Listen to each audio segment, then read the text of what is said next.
coffee.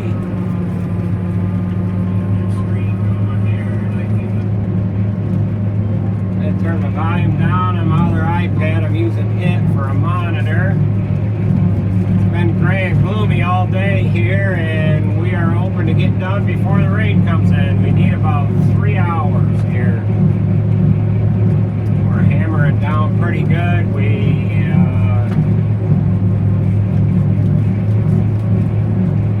had about 350 acres that we started with for today, and we're about halfway through that right now.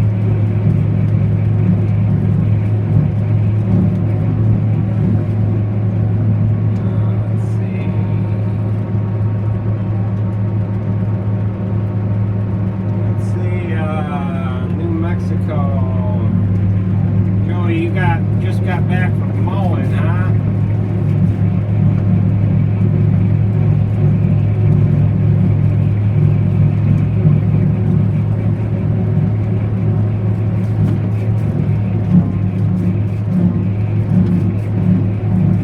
Sixth cutting in your lawn.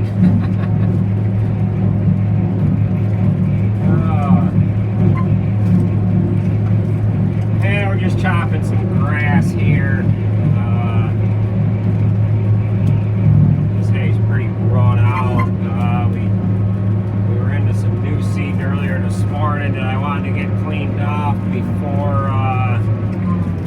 We did get some rain here early, so we're into some poorer quality stuff here. It doesn't really much matter if it gets wet or if we have to track it up or something there.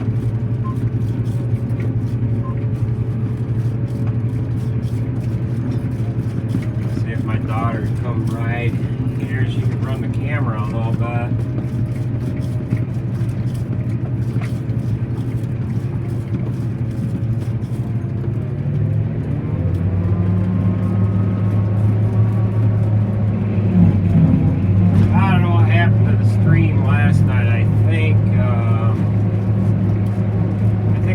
Cell coverage, either that or the app timed out, because I did have to sign back into that app I'm using, so I don't know if that's a glitch that it has. I gotta see if that's a paid,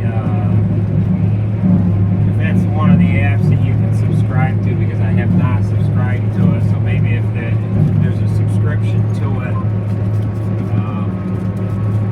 maybe it won't end up dropping the stream like that.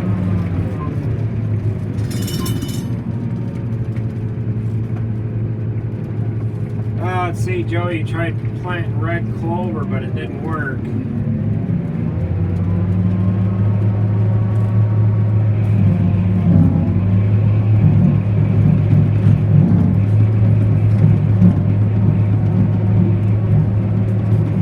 Hey man, she has just got out of school. It's 3 o'clock. What time is it? It's 3:15 here, so they get out of school about 2:20 or something like that. So she's actually been home for a little while, so.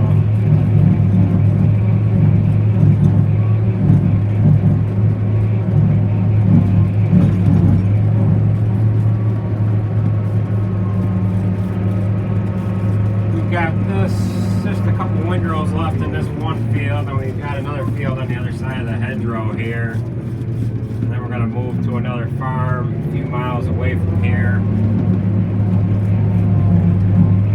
And then we're going to be just about done. Hoping the rain holds off till 8 o'clock anyway. If we get done early enough, we are going to cover the bunk tonight. One bunk is full. Now we're putting this over into a bunk that we're going to put corn silage into. We'll just end up putting corn silage on top, so.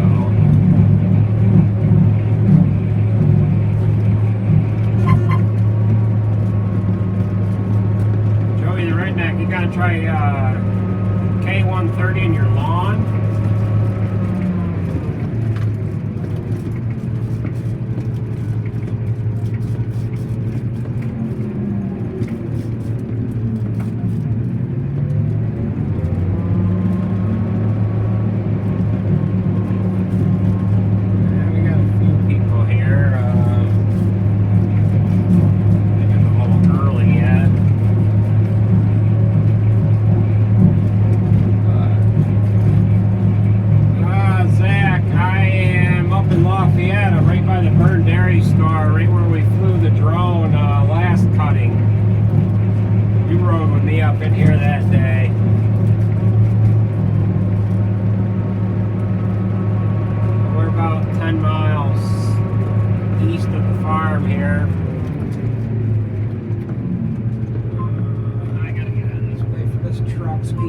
back.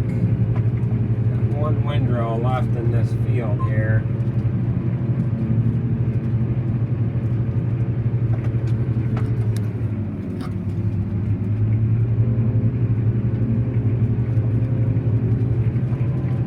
Let's see, Joey, your lawn's not, the dirt's not too hard, is it? You might have a hard time getting anything to grow if it's real hard.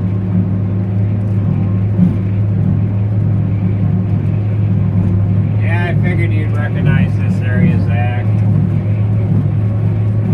Get a minute here, I can turn this camera a little bit.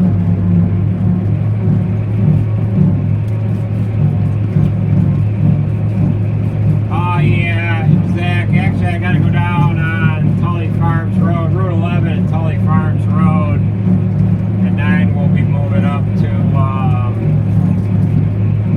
up near the orchard there, and I don't know if I'm gonna have cell coverage good enough up there to maintain live stream or not, but that's the last little bit of it anyway, so that's where we're gonna finish up.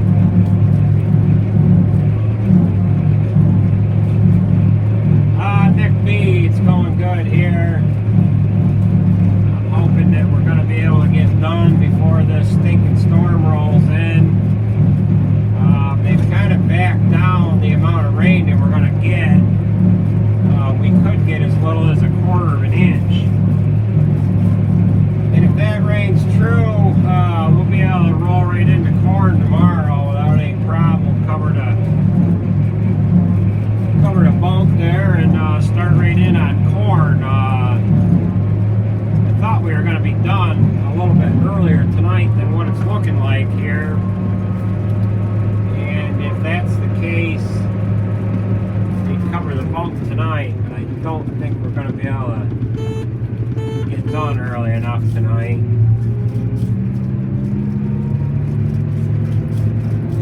No, Zach, we didn't cut that new seeding down there. We didn't cut that. We didn't cut them two behind that one barn and the one over on the back road.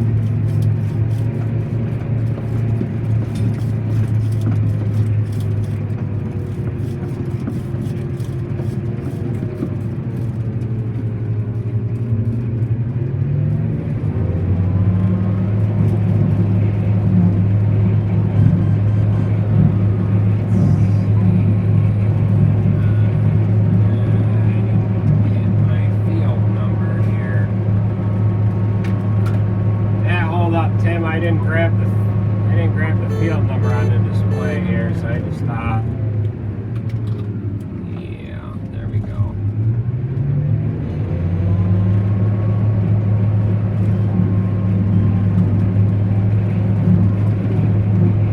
Alright, there we go. Change fields. I had to change it on my display, and I didn't change the number quick enough. Field number.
blades together, you'll end up, it'll run off balance. You'll end up taking a bearing out. You'd be better off to get new blades.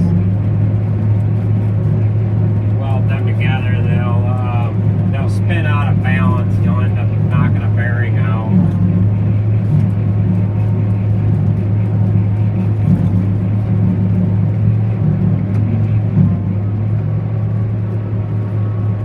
We'll be down on Route 11.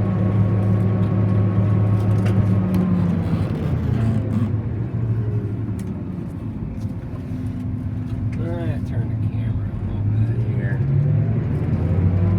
Might be right into my left ear with that camera, but we'll see how it ends up. I can't tell what that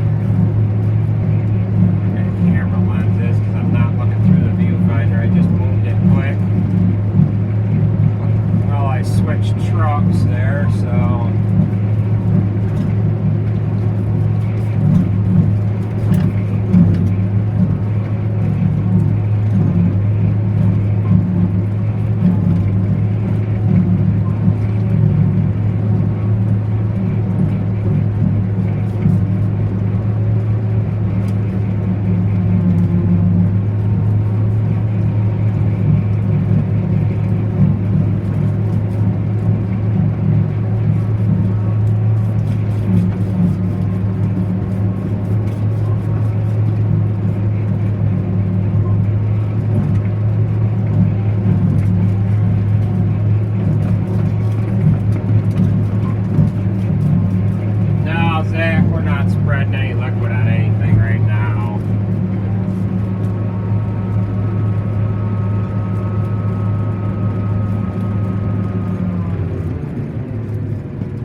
David Wells, yeah, got the name changed. Let's see, how many poles to get it going? You know, I don't remember. I don't know if it started up on 2 poles or 3 poles. Oh well. I don't know if she'll chop or not, Zach. Depends on what we have for the gap in trucks there, so.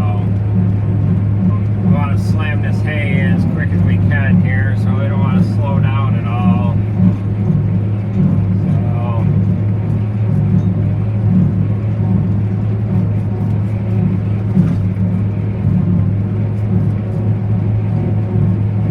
I got just barely enough hay, maybe, to fill this one truck. This field that we're on, and we'll travel to the next field here.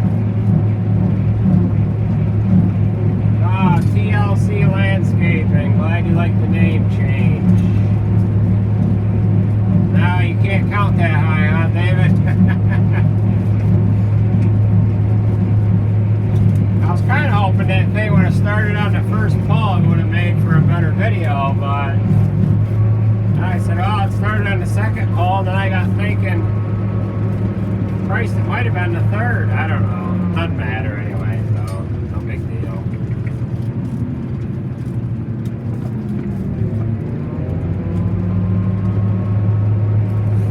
Here we got about 150 acres, I believe. I'm trying to do the math quick in my head here, but it might not even be that much.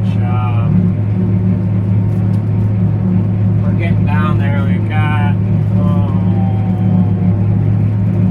yeah, it's probably not even that much. 6, 7 o'clock maybe, it'll be done. I don't think they're calling for the rain to roll in until then anyway, so we're just going to be able to skate under the wire, I think.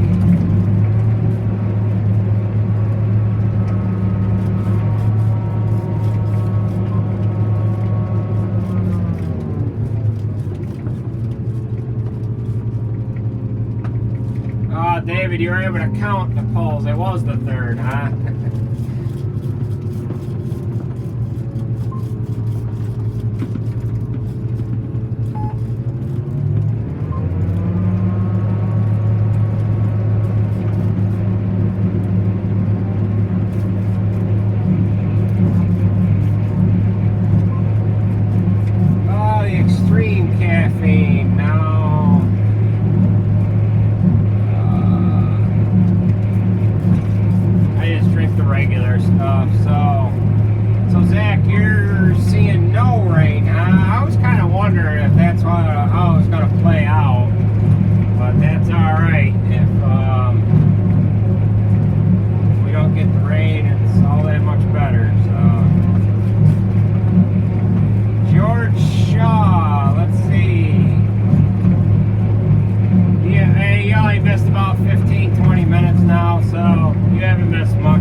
behind you or how far ahead of us you are.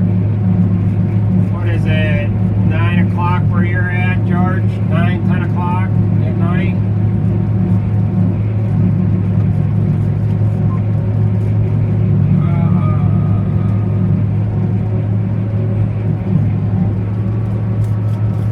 Well, down where you're at, David, you guys kind of are getting the rain all along. It kind of likes to stay right in your area, doesn't it?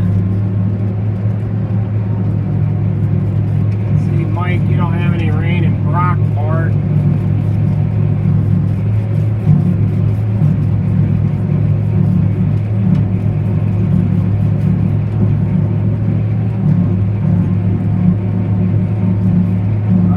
Nelson, we're gonna start tomorrow.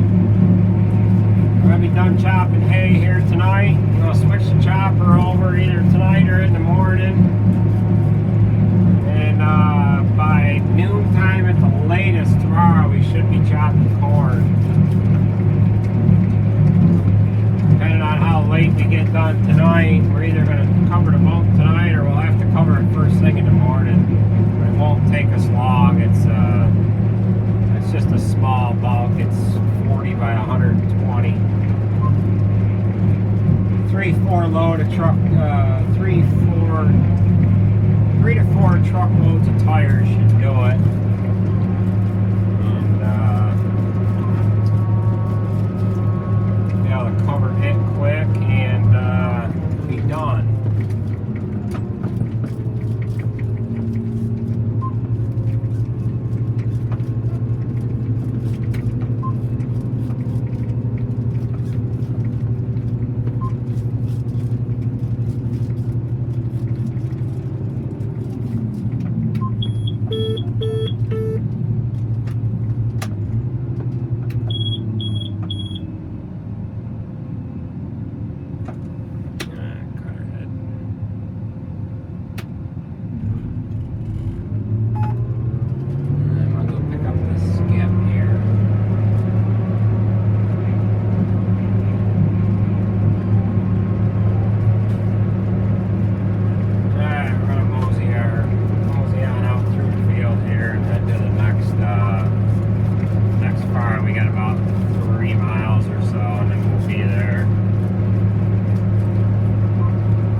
We will be behind Paul Bird's barn, Norris, and then from there we'll go to Tully Farms.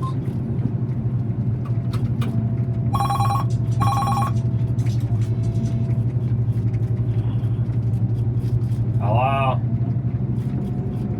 Alright. 60.95 was the last, was the average on that last field.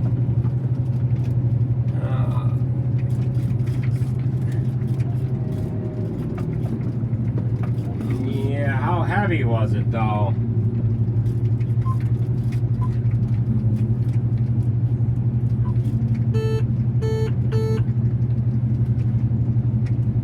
Okay. What, you cut that?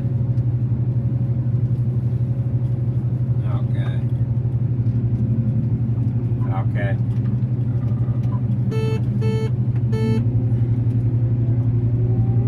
Yeah. What,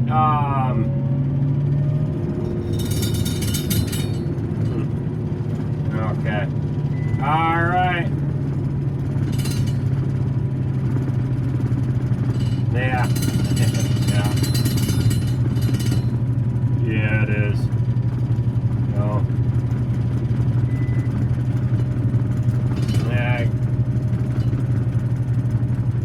That's all we got with Sarge merging, so Sarge is merging, and yeah, so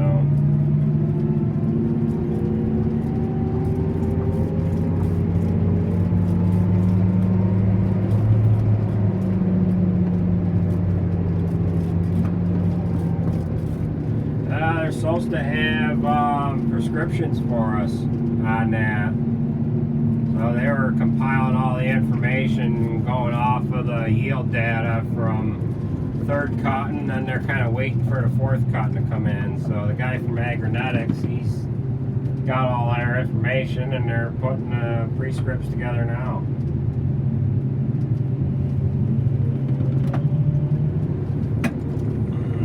Not exactly, but we got that one corn lot. We know we got to do that, and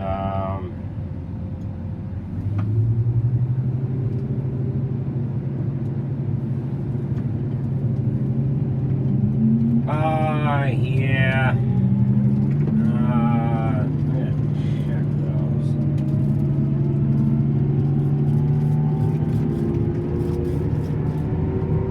Yeah.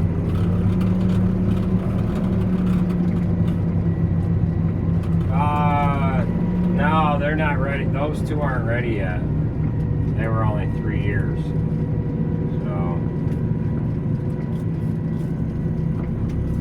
well, they're gonna come out of hay and go into corn. I thought you were talking to corn coming out of corn and going into wheat. They're not ready yet. Well, it's only that top one, the top corn lot could be beat. But that next one down won't have to be. So, yeah, one of these other guys trying to call. I gotta see who that is. It might be one of these truck drivers trying to figure out if we're done. Okay.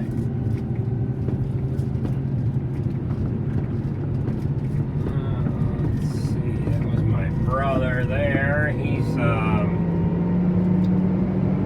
a truck 8. He's actually right in behind me. And I missed a call here, so let's see.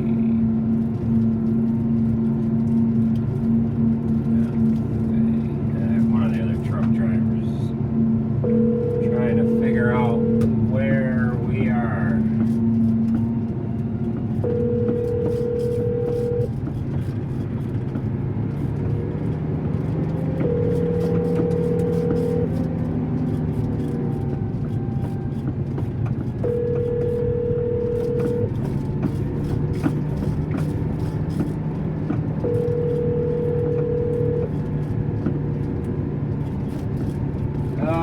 You like the way I Your call has been forwarded to an automated voice messaging system. Oh, get back and read some of these comments here.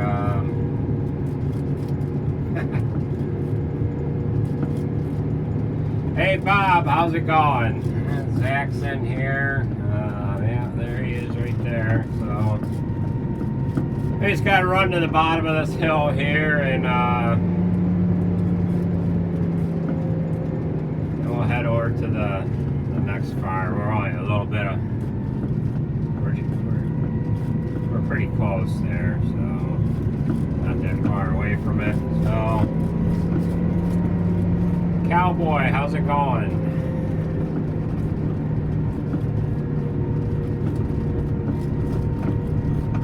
Yeah, that's right, Zach. Phone tag. John was wondering where we were going next. Probably called before he left the bunk, and then I called him when he was on the road, so he'll get CB radio communication from one of the loads that just left, and he'll figure it out. John Hatt, how's it going? It's international smoking a little bit.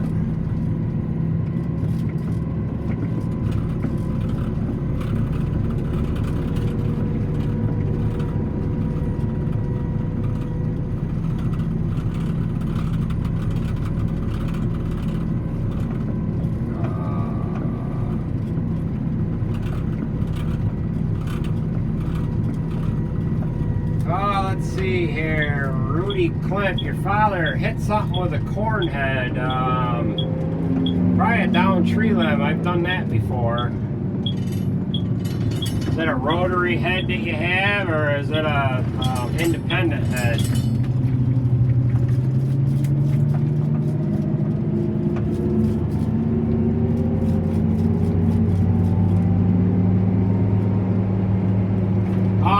storage, I've got maybe a mile and a half, so we'll be there in just a couple minutes here. We've got like a 30 acre field that we're going to be rolling into.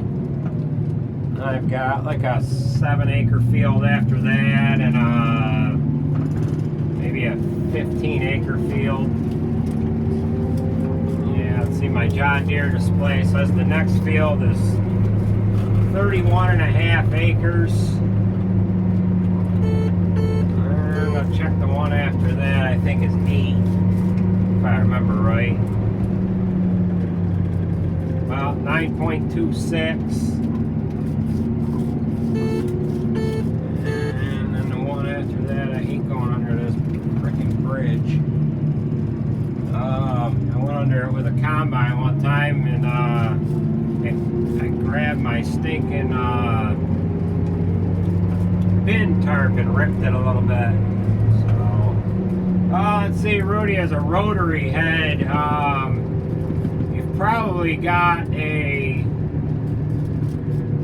round part of the drum that cuts the cord. You probably bent up that drum. Had to have before, and the whole thing spins out of balance. And the other thing you could have is an actual drum that has the fingers on it to bring the corn in too. So hopefully you can get her fixed up there quick.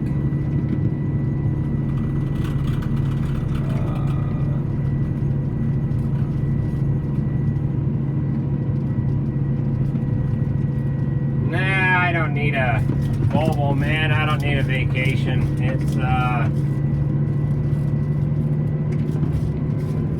It's all pretty good stuff. So go on here.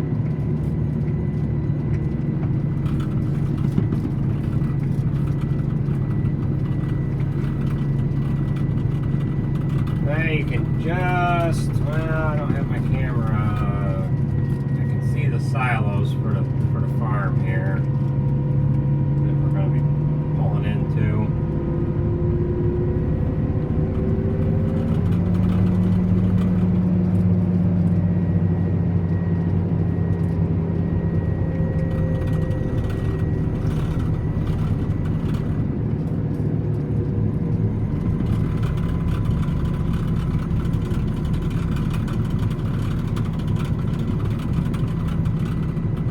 Alright, we're here. We just got to get off the road and knock up in the air and get fired up here.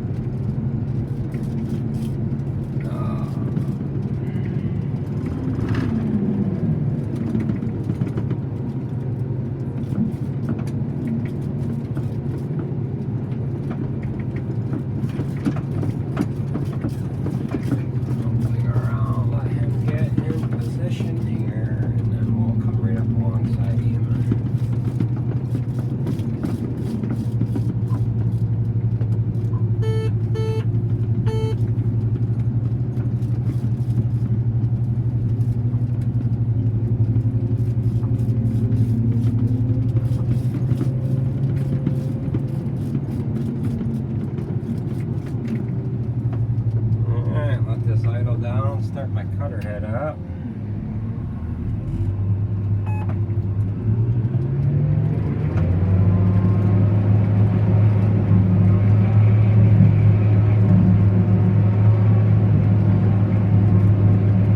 Alright, we are in business. Flashers off.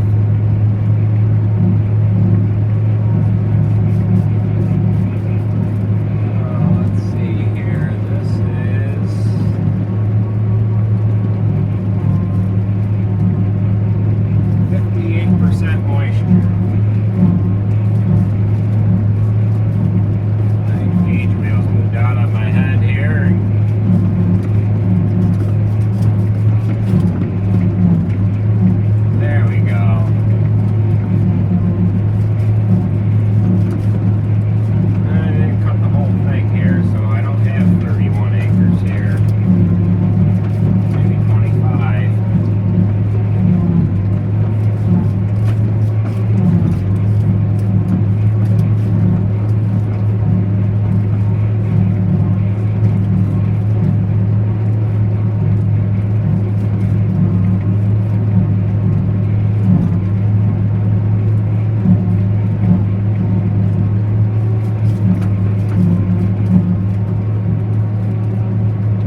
the drum that brings the corn in, where the corn stalk kind of stack up into.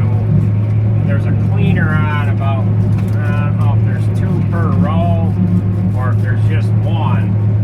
Once in a while you'll bend them up, and as they come through the tower, they'll hit. So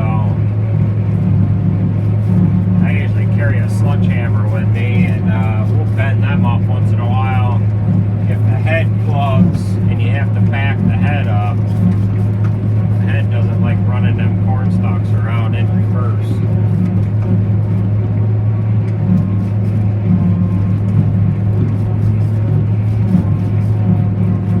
Let's see, Tim from Oswego. How's the weather up there? It must be kind of quiet, isn't it?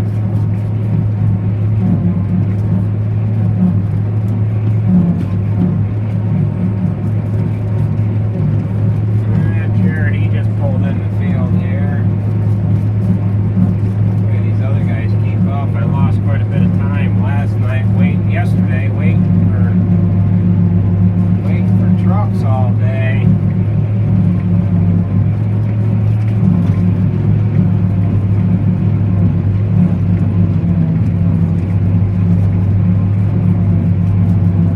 Get this one truck filled. If you guys want me to turn that camera, I can. If you want it to stay right where it is, we can do that too.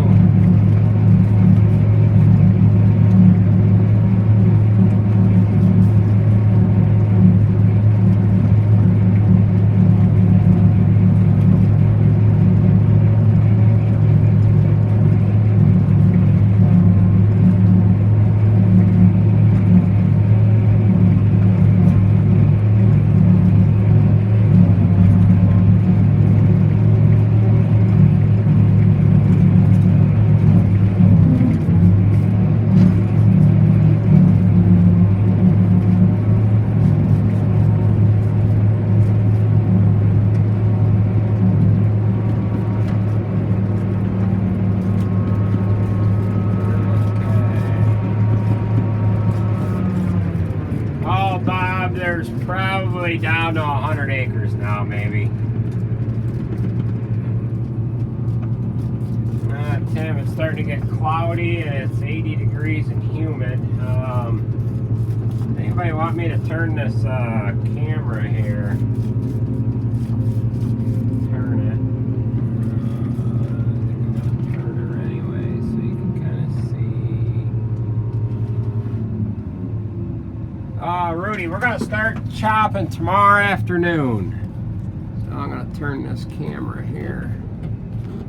There, how's that?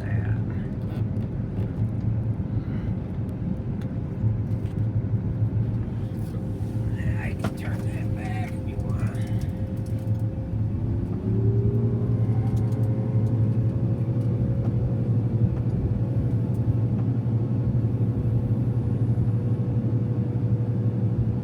Oh, yeah, it's no big deal.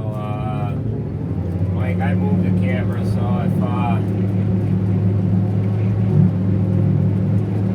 if you guys want me to move it back, I can move it back in between trucks. So, take Jered down to the bottom of the field. We're going to work our way from the bottom to the top.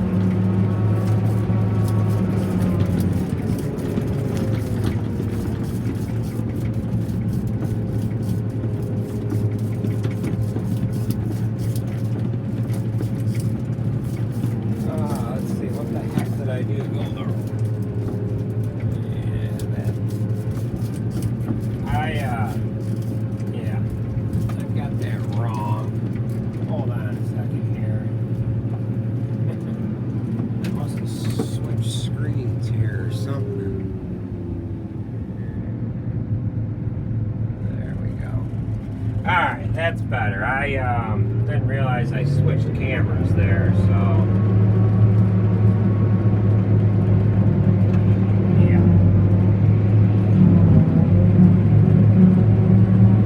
yeah, David, you're right. It's the wrong stinking way. When I adjusted it, I hit I ended up reversing the camera, so it's gonna turn here in a minute. I just realized that when I seen it on my end here. Yeah, you're right, selfie mode. There we go. Sorry about that. Oh boy.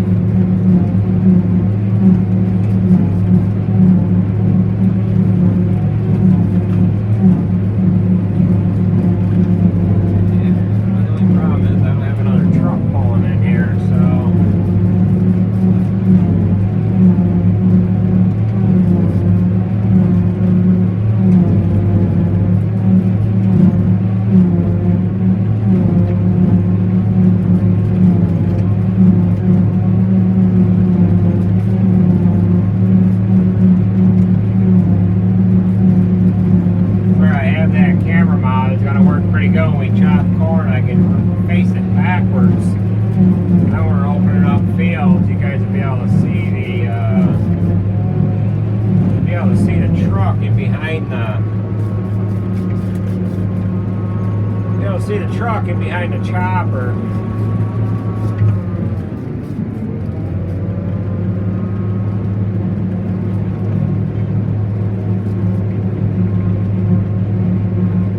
Yeah, old time engineer. Yeah, I can manage though.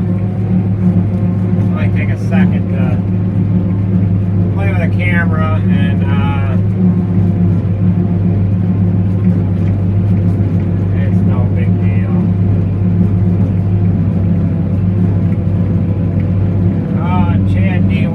farm located. We are just south of Syracuse, in the state of New York. Syracuse is right in the center of the state. And we are, now if you look on a map, Route 20 and the thruway ends up going right through the middle of the state. We're just north of Route 20 and we're south of the thruway. Center of the state.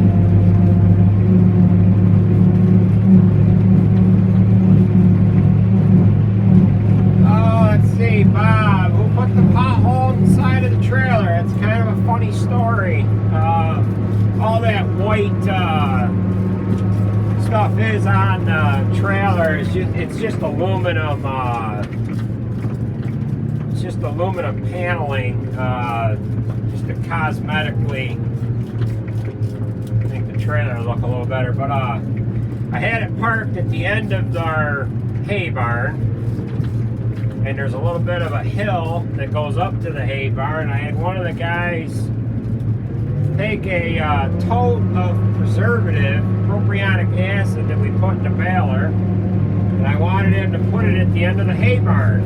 The hay barn sits up on a little bit of a hill with a forklift. So he sets the tote down, instead of pulling in perpendicular to, perpendicular to the hay barn, just pulling down the laneway.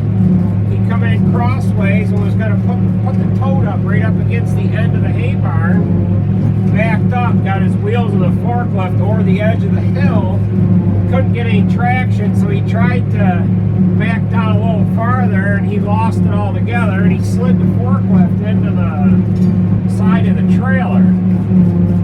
And lucky he didn't kill himself, because if he'd have jumped off the forklift and got himself in between the forklift and the trailer,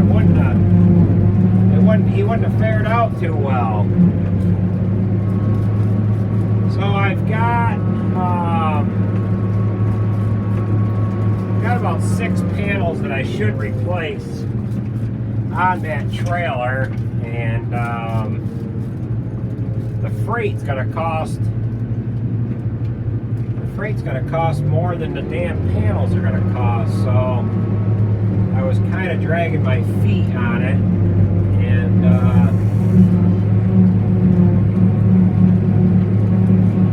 dragging my feet on getting them on there. So the trailer has it has metal, rather mild steel, a metal structure to it. Then it's got these aluminum panels on the outside, and then it's got a plastic liner on the inside. So it's got kind of a triple wall there, and it didn't get into the actual steel structure of the trailer. It just got into the panel. David Wells, probably should have fired him after he did that. I got another story about this individual. He, yeah, it's going to be a little bit of a story. He was spreading manure one day with a 7810 that we had, and I got a call from a neighbor and said, hey, your guy with the spreader's all over the road, and he about drove me off the road. So I talked to him and I said, hey, got a complaint that you're all over the road there. You drinking or something? No, I ain't drinking. Well, it wasn't an hour later, I got a call from the fire department. Tractor went off the road. He went off the road about 100 feet off the road, hit a tree, totaled the tractor. 7810, it had 12 or 13,000 hours on it, but he totaled it and got a DWI. It's not funny, but I gotta laugh about it after the fact, and we figured, well, we did end up keeping him around a little bit, and just had him doing manual labor, and yeah, and it wasn't but maybe 6 months after that, he was riding a four-wheeler near his home, went off the road with it, and got a DWI with that too. So he had 2 DWIs in less than a year's time. So, but not a good thing. When he went off the road, he took a mailbox out. We had to replace the mailbox. I've got pictures of that somewhere. I should put a montage of pictures together in a video sometime, but yeah, it takes all kinds to make the world go around, that's for sure. Oh boy, we never did replace that tractor either.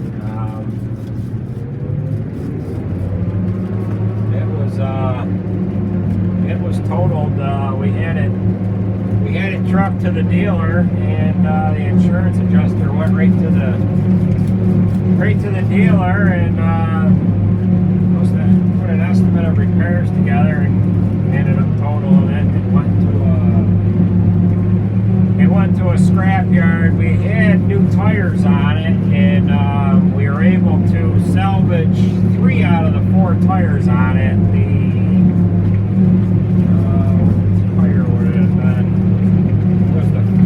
Front left tire, and he blew that, put a big hole in it, and that wasn't salvageable, but he ended up going out through the windshield of the tractor. Probably a good thing he was drunk, because he probably would have been killed, but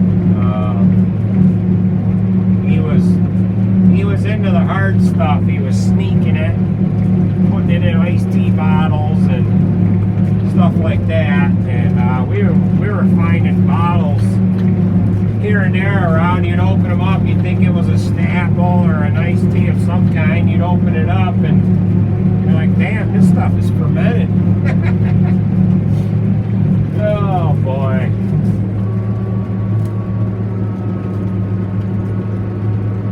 Oh yeah, we fixed the mailbox, went over with a post hole digger. The guy had I don't know if it was a 6x6 or an 8x8 mailbox post, broke that clean off.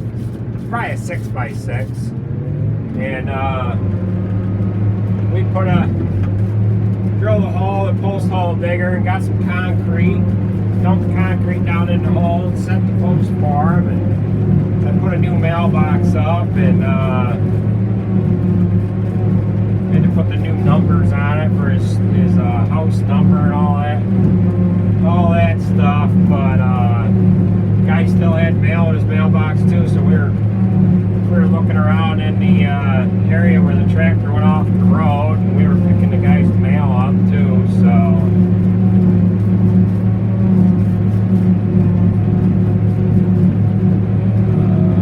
Let's see here. I'm not paying attention to any of the comments.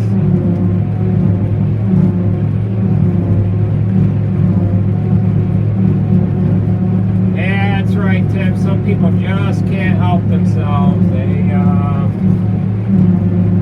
have a problem and they can't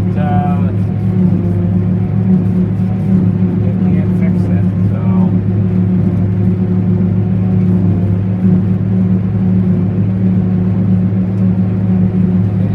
it is what it is.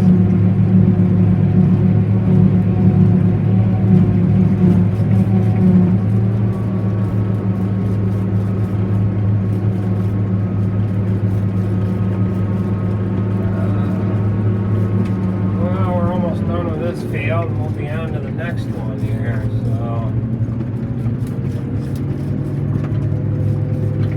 So that's a little story about our drunk that we had around.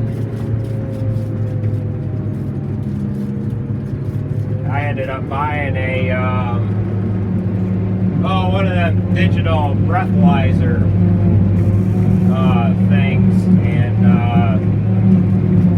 he knew I had it, and I was going to spot check him at any given time. And he was helping my father clear out brush one day, and my father calls me up. He says, "Hey, so-and-so here, I think he's drunk." I said, "No, can't be." I said, he's just delusional anyways." He said, "You better come over here and check him out." So I gave him a breathalyzer right then and there, and he blew a .0, so he wasn't drunk. Didn't have anything in him. So that's right, Joe. You can't fix stupid. Yeah, Eric, that's too bad. Some guys have to live. They have to live with it, and their bodies don't know how to respond without it.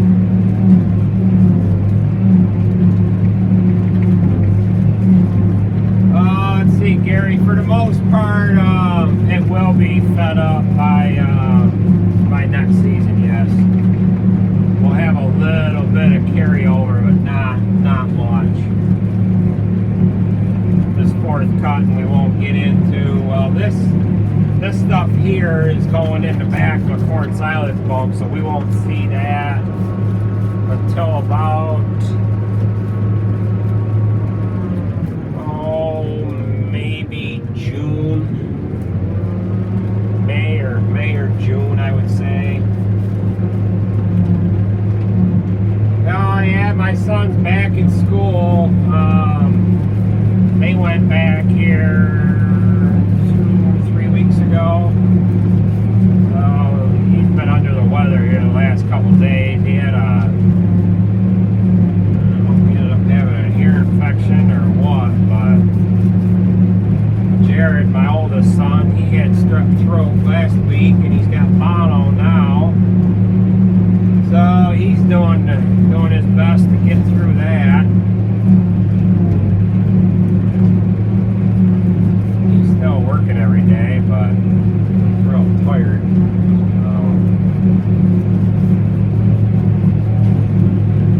Oh yeah, you're right, Joey. They can't function without that liquid.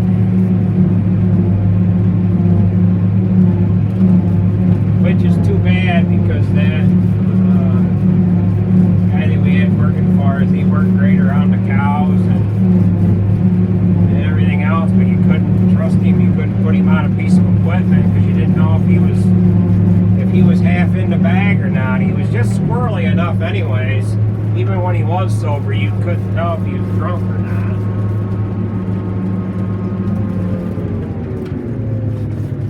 lake. I got one or two little short windrows here, and then we've got just on the other side of the swamp there. There's another. There's two more fields that belong to this farm here.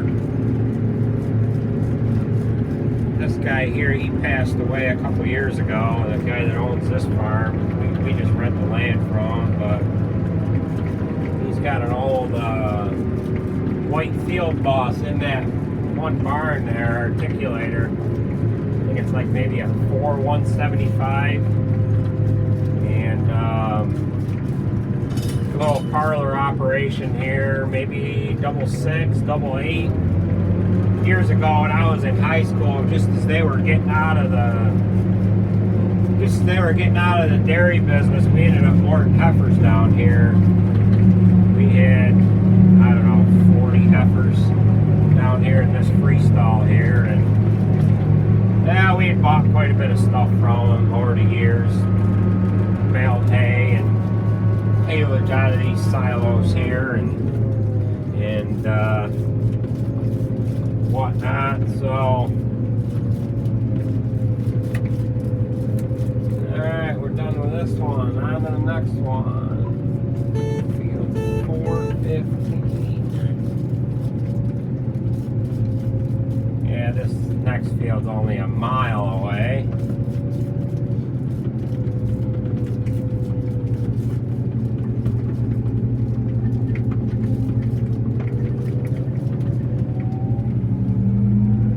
This was probably one of the first parlors in the area here. This fella had here. He had all Oliver and white tractors.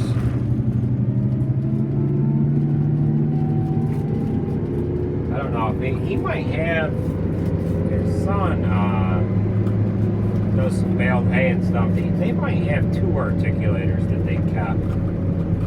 Not quite sure, but they have a new idea. I think it's a new idea self-pelt chopper that's in real nice shape. I think they've still got that too. New idea or Field Queen or something, anyways.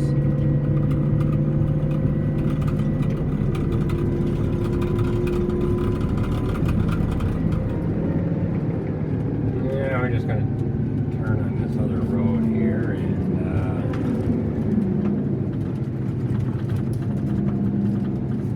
we're getting closer to home, so the trucks are able to keep up now, and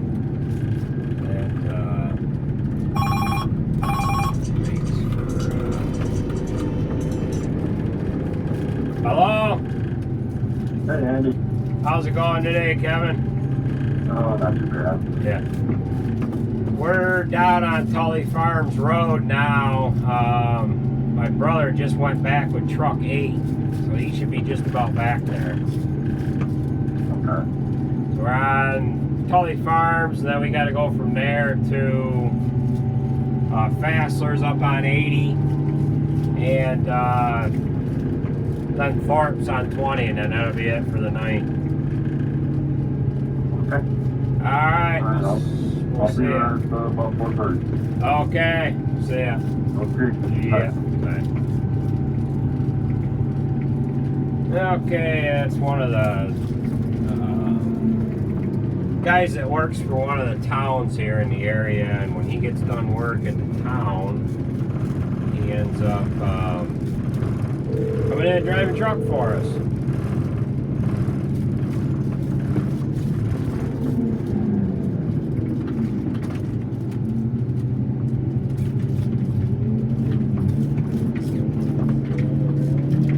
Hey, Kevin will be there to take your spot at 4:30. Oh yeah. No, I'm done there. I'm over on 415 now.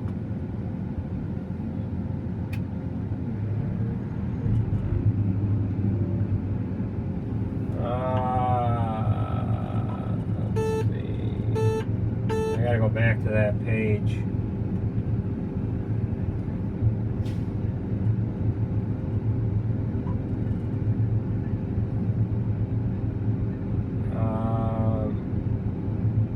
was 0.54, so you weren't too far off. So, all right, we'll see ya. All right, I was on the phone with him. I missed the call. It doesn't matter though. Yeah, well, all right, we're gonna get load trucks here. All right. Once in a while I get these little interruptions like that, but that's all right too. So.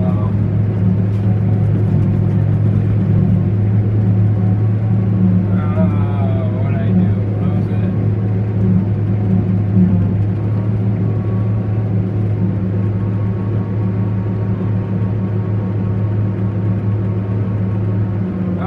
Am I still live? Let's see.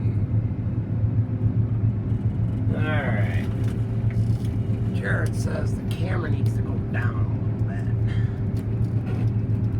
There. Let's see how that is. Alright, we're gonna get moving here. Alright.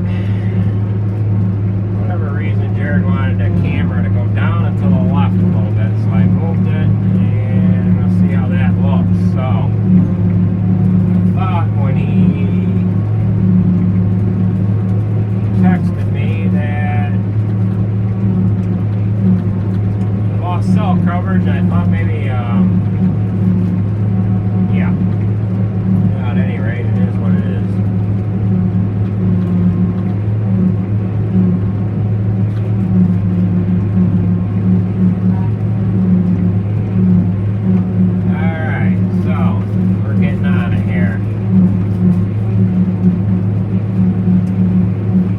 Okay.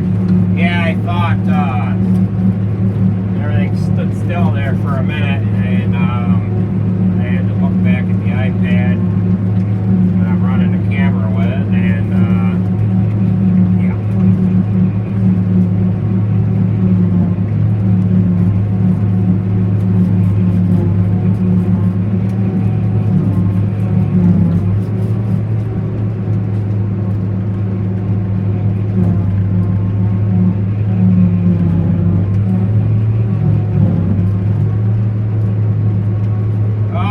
Robert, my day's going good. It's raining in PA. Well, hopefully that rain stays south of the New York State border here. Portland is about 25 miles to our south. They said it might not even get any closer to us than Portland, so if it comes up into New York State, as long as it doesn't come any closer than Portland, we'll be alright. But as long as we can get this hay cleaned up, we will be okay. Quarter to a half an inch of rain isn't going to bother the corn at all. As long as we don't get any real high winds, we'll be okay. Start hammering on some corn here, so but for those of you that are just joining us, we're down to the last stretch of fourth cutting here, and we're hoping to get it done before any weather rolls in. We're due to get remnants of the hurricane here in New York State here tonight. They don't know what the severity of it is going to be yet. Early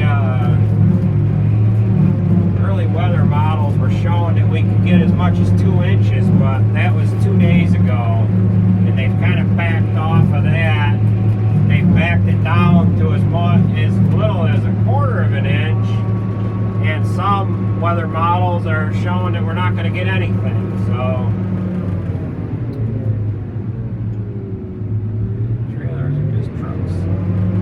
GRB, we have a tractor trailer with a belt trailer. That's a road tractor, but no, we've never used regular farm tractors pulling carts. We do have 2 dump wagons, dump carts that we use for when it gets muddy. We can dump those direct into a silage truck, but we only use them when it gets real muddy. We're quite a ways away from the farm all the time, so we can't really use an ag tractor.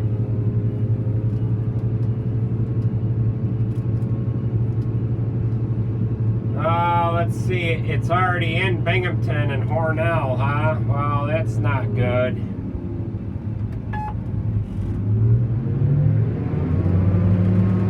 Just south of Ithaca. Ouch, that's closer than I thought it was going to be here. No, we better pick up the pace here a little bit.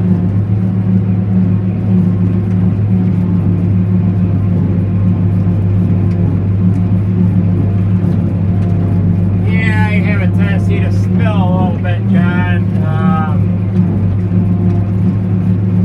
These trucks get full and if they end up back too far, I end up blowing it too far over my shoulder, and I'm either spilling a little bit or I'm falling off the stinking windrow. So let's just say we have extra. It's kind of an ignorant answer, but you might appreciate that.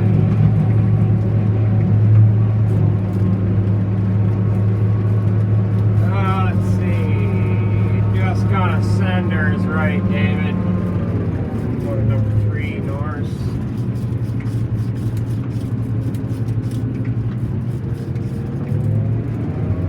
The hay is right at the perfect moisture. Right at 58%. It's chopping easy. It's going through the chopper like butter.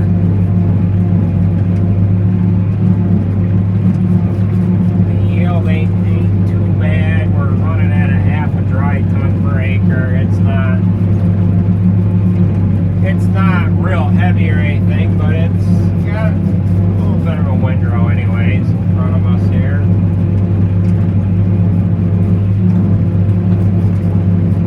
Let's see, Kevin in Ireland. How's it going in Ireland?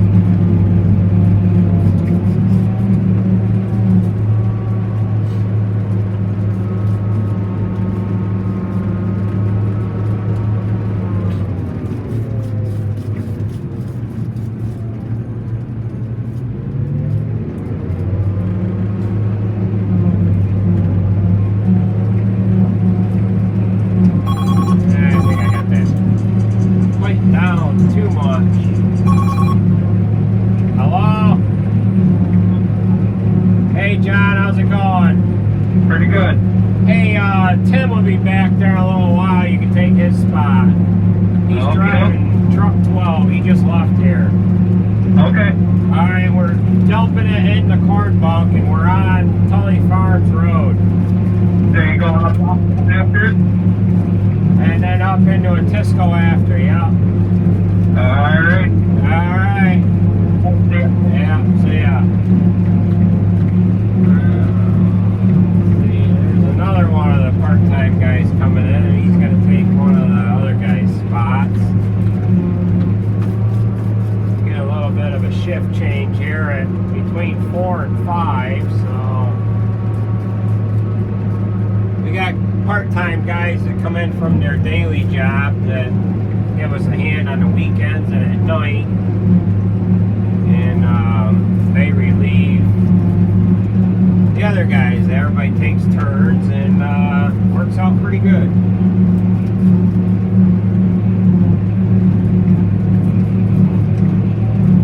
Yeah, you gotta get this whole windrow on him anyway, so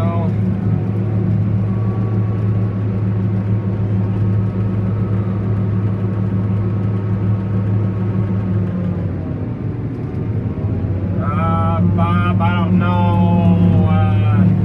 if you're talking, if that was you asking if I'm the same age as somebody else who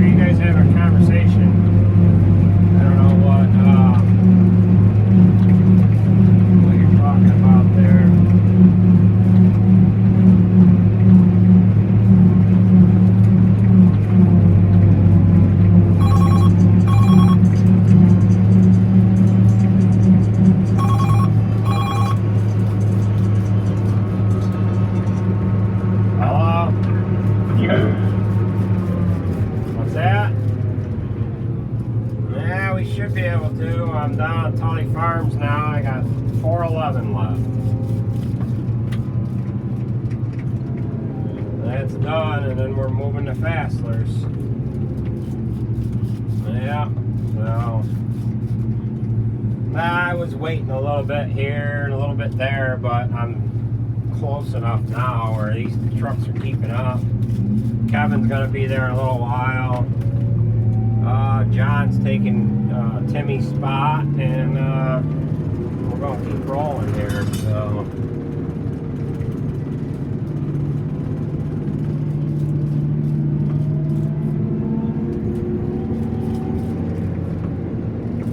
Oh, Jesus.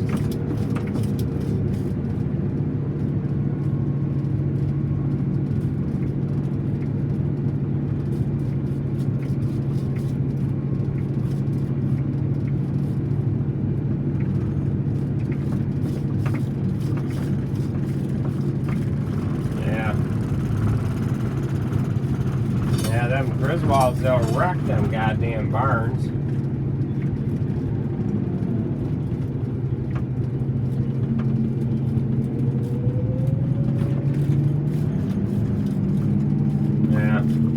Yeah, and all he is, he's telling Randy what he wants to hear. Yeah.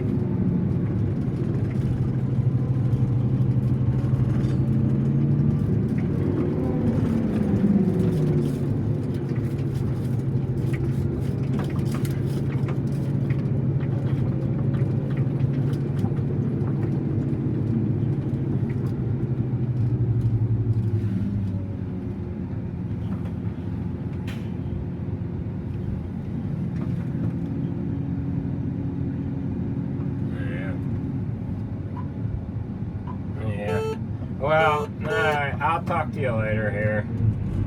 Alright, yeah.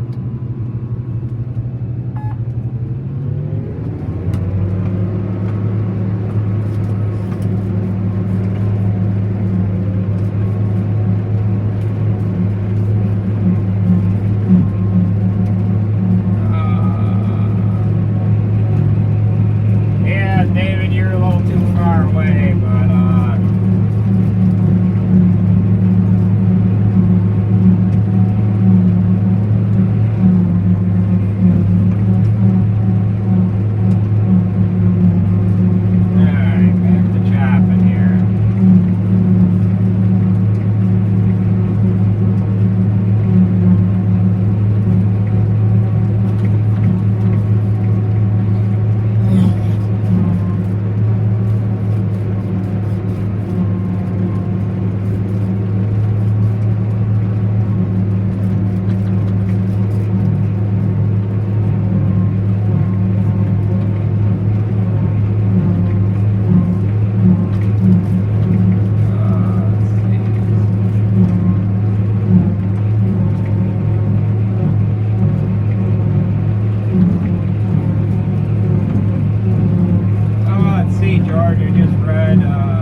piece of wire, it'll drop out between the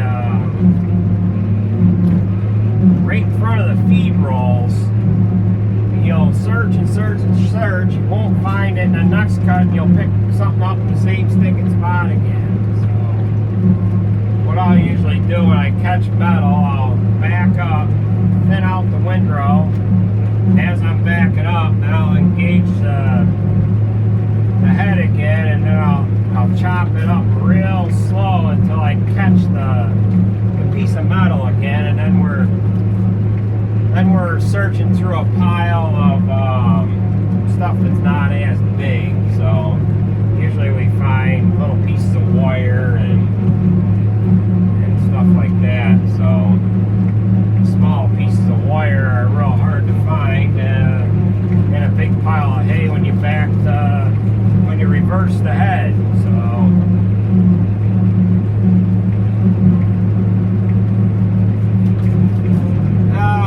yeah, let's see.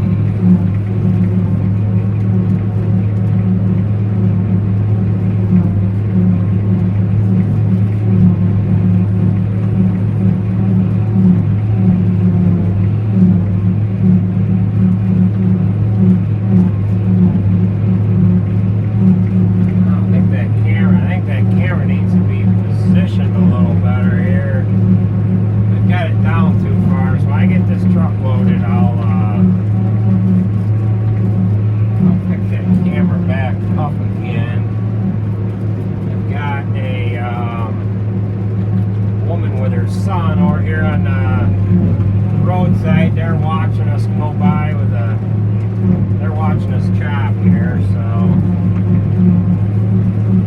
wonder what they'd think if I blew haylage on them. Hey, they're watching us chop. Should I blow haylage on them? They're watching us chop. Should I blow haylage on them? What do you think, Ted? My nephew's riding with my brother, so.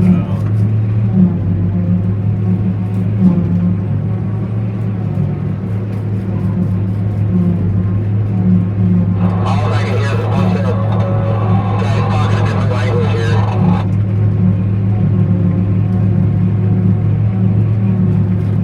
I bumped my stinking dial on CB. I said that woman and her son are watching us chop. I said to Teddy, you want me to blow haylage on him? He said, yeah.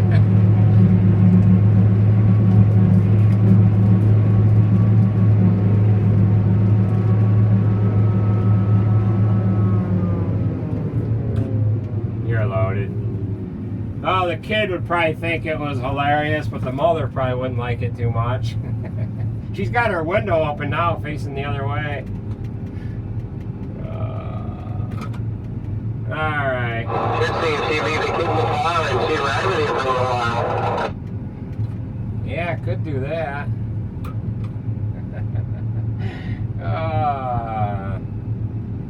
Good brother. Yeah,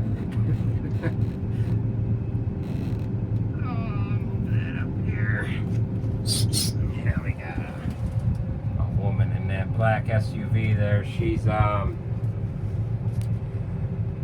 she's driving by here now.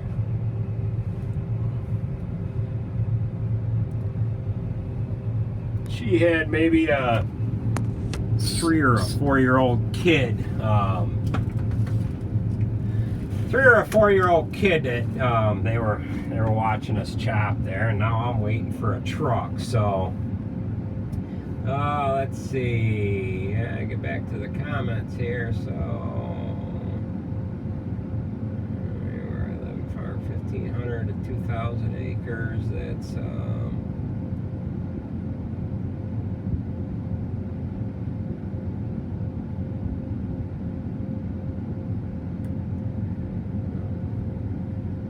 let's see here. All right, get back to the comments.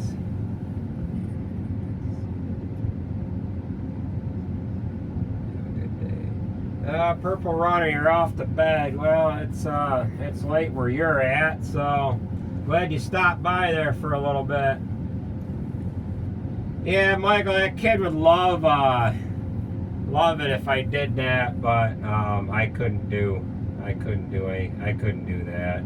That's what I do need, David. I could have ordered this chopper with an air horn or with a air compressor on it, and I could have put a train horn on it, and some guys, they don't put a train horn on, but they'll put a truck air horn, and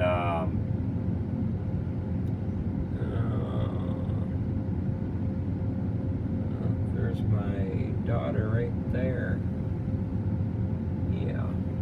They'll put a truck air horn on it, and they can get the attention of the truck driver a little easier. And the air compressor, you can use that to blow the radiator out or something. So, Mike W., thank you. Yeah, Jim, the name kind of says it all here. So, it looks like my daughter's coming, or my wife has just dropped me off a coffee.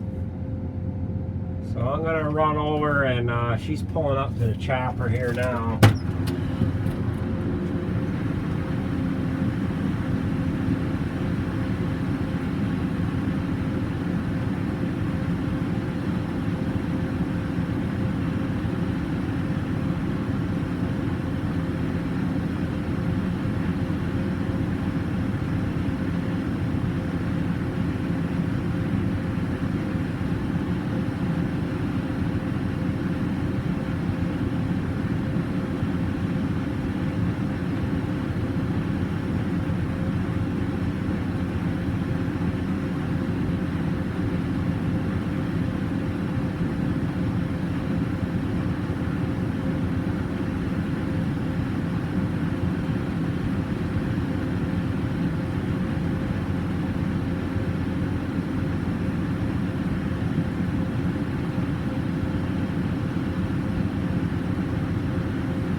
Okay, so I've got a fresh cup of coffee. Sarah's riding me, so we'll have somebody that can operate the camera here. So, handed the camera off to Sarah, and we're just patiently waiting for a truck to get here. So, yeah, coffee break is right. Hello? Hey, Andy. Hey, what's going on? Nothing. Hey, if it doesn't shorthand you, I'd like to take tomorrow off. There's just some personal business. Okay. If it doesn't shorthand you, like I said. Yeah, we'll see how things go. We're going to cover the bulk here sometime, but I don't know if we'll make it tonight or not. All right. So, but you worked yesterday, so that took care of us good. No, you guys done merging, are you? No, we're at Sassler's right now, and we got another half an hour here or so. Yeah, and then them two fields down on Forest there, and then that should do her. But tomorrow should work. We'll be able to get through it. Okay, Andy. I appreciate it. Yeah, maybe you and Sarge could load up some tires tonight. Yeah, that's what he said. We figured we'd do that. Yeah. All right. We'll All talk righty. to you later, Dave. Yep. Yeah. Bye. Yep. We'll see Bye. ya. Yep. Bye. Okay, so Jered just pulled in here, and we're gonna get things underway.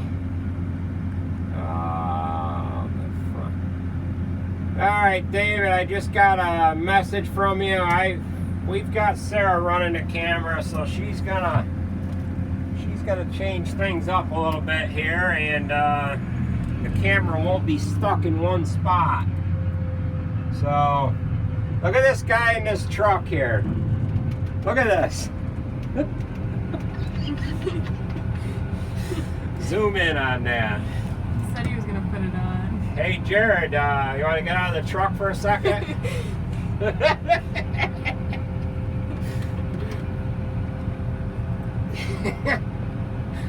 Oh, boy. Alright, that door ain't shut tight.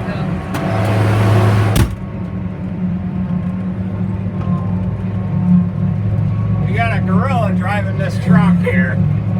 You guys see the gorilla driving the truck?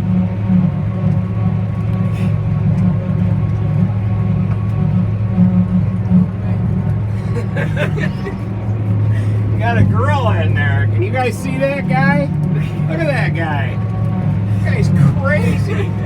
Got a baboon in there. Look at the baboon driving this truck, folks.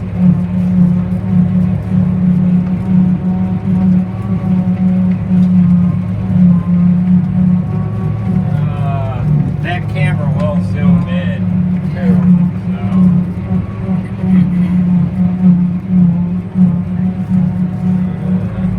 See the baboon in there, folks?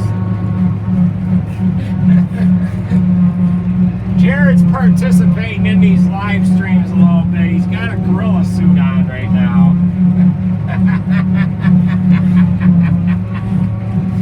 Oh, Jonathan's here. Hey, Jonathan, are you in on this live stream here? Jonathan just pulled in the field here. I wonder if he's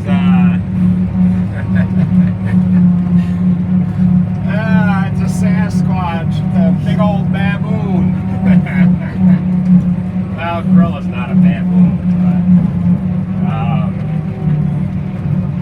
but yeah, there's guys up in Vermont. There's a custom chopping outfit up in Vermont, and they do silly stuff all the time, and they'll have silly hat day or something. All the truck drivers and the guys chopping and guys packing bunk, they'll wear goofy hats, and they have silly stuff like that go on all the time. It's kind of funny when I follow them on Facebook. So now one of the seed salesmen just pulled in the lot here, so he ain't gonna know what to think. Jered should get out. Jered should get out of the truck and run up to his window.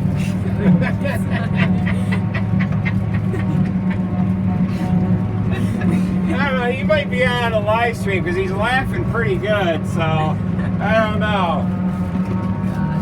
Oh, I gotta get my glasses on here. Alright, we can sit right there. There you go.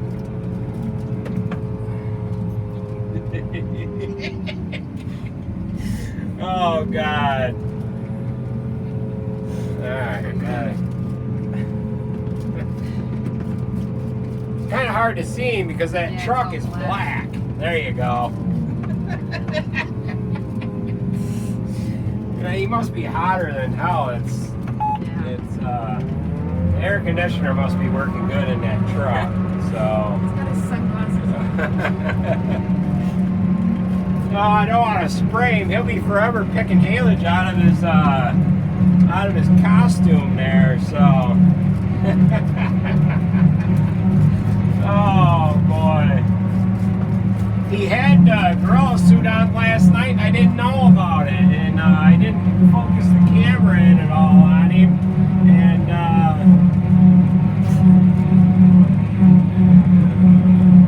yeah, that's right, Patrick. Things like this kind of keep it going. So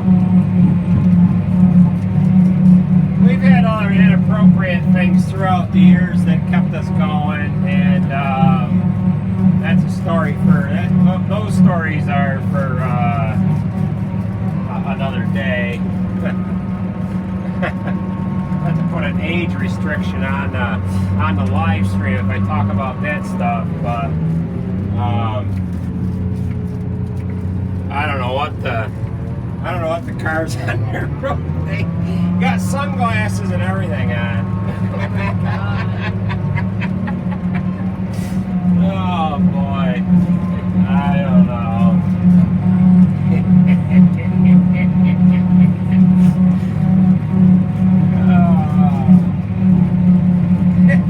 Oh, George, I got a goofy laugh, I know.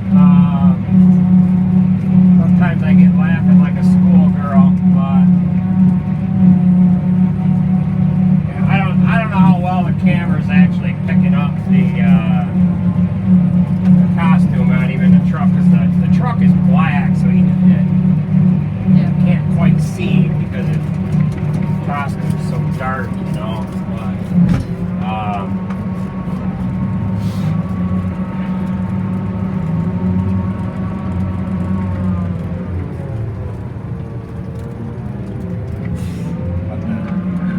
salesman, he's here in the field, and he didn't know my daughter was going to be with me. He wanted to ride for a little while, and I don't know if he's in on the live stream or not, but if he is, he knows what's going on here anyhow. So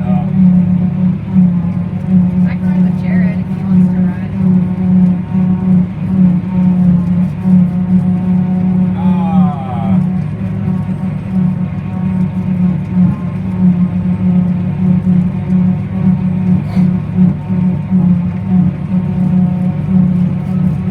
George Shaw, good. Let's see, George and Joey the Redneck both responded. They see the costume, so. Oh, no, he's got a hat on. Now he's got a hat on, huh? Oh boy, he's got a cat hat on and a pair of sunglasses.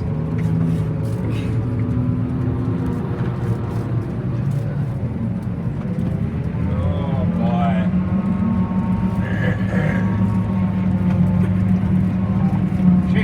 I don't know if Jonathan, the seed salesman that's in the lot here, I don't know if he's on the live stream, but boy, if we can distract him for a minute, have Jered get out of the truck, come up behind him, that'd be something. Scare the ever living you know what out of him.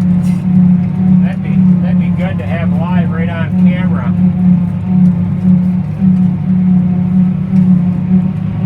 All the things we do to our salesmen. That's why I haven't changed the title to the live stream. The things that we do to our salesmen. Oh boy. I don't know how you can see that thing. Where did he get that costume anyway? I think he ordered it. I got one from Target like a Did while you? back. Yeah. It's like the same thing. Is it? Yeah, Sarah says she's got a costume too, so maybe all these guys will have costumes on. Because I won't know who's driving what truck.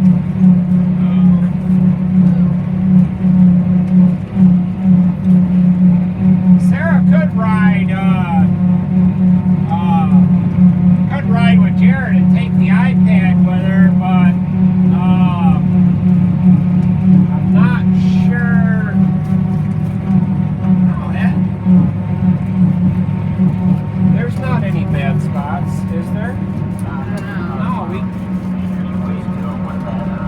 there's not any bad spots. Hey, Jered, can Sarah ride with you for a load?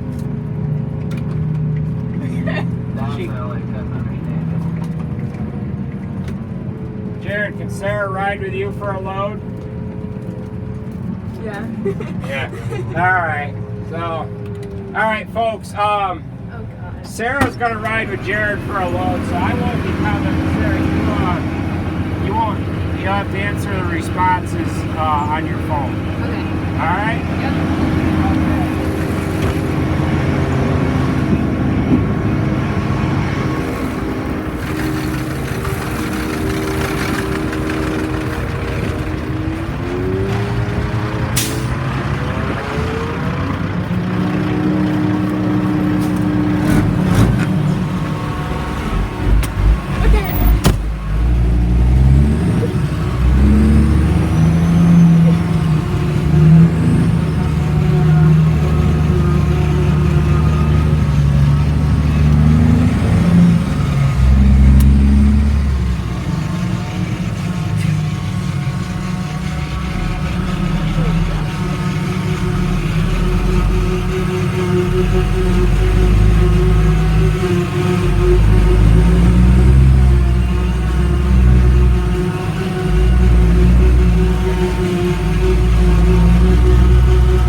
someone says that you need a banana.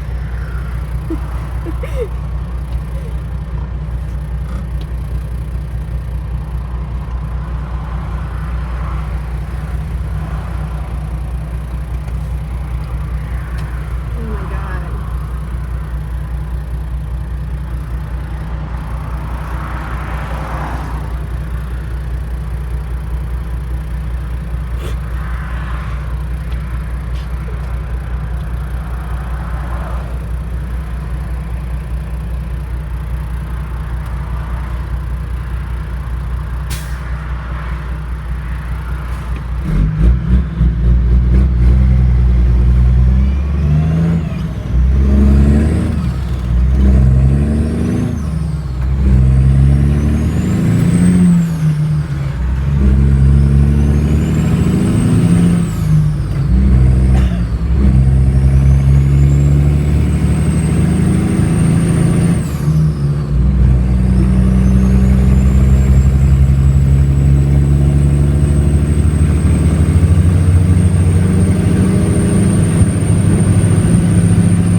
dumb stuff.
Want to let me out so I can get you backing up?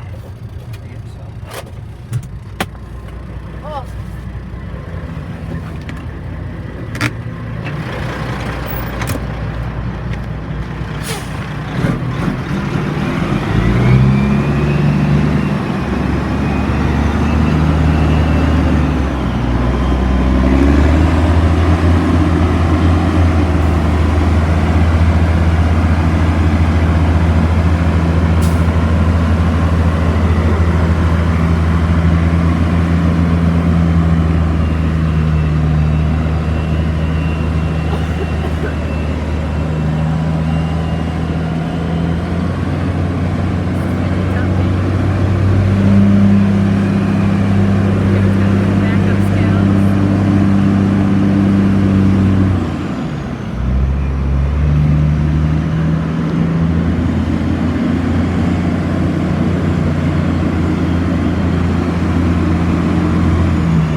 the rest of this thing off. Okay.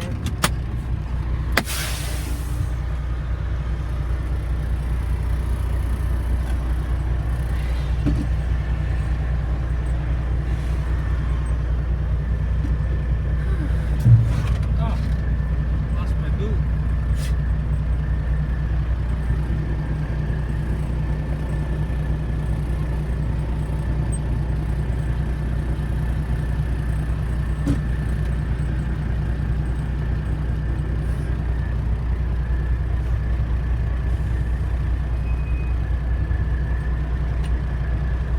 Boy, that thing's hot.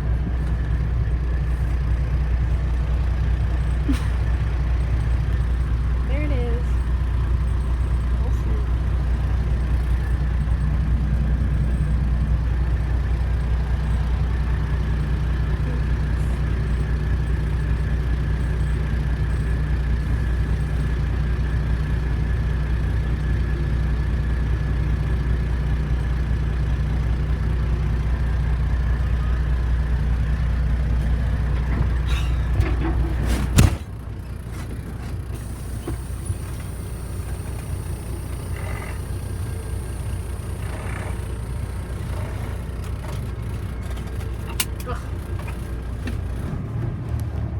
Gorilla suit is both hot and I can't talk when I'm in it. There's no mouthpiece on the mask, but we got our controls here for our belt trailer. This operates the whole thing, so I don't have to get out because I don't like getting out. And this here turns your floor on, your walking floor, live bottom, whatever you want to call it. Belts on the bottom. And then you got the up and down for your main gate. Closes the main gate. And then you got your knife gate too, but I don't open and close that when we're doing silage. That's more like a grain door.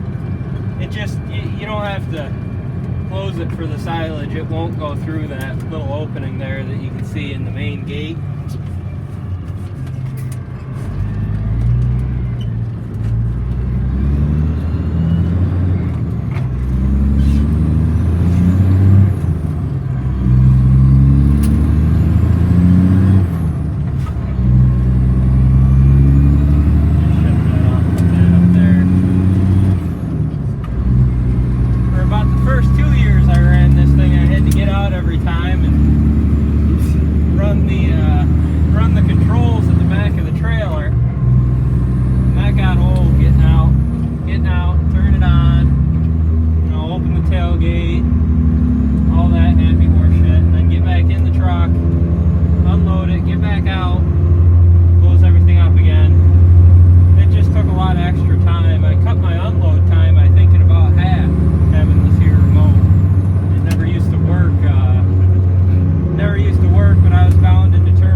Truck needs a clutch brake.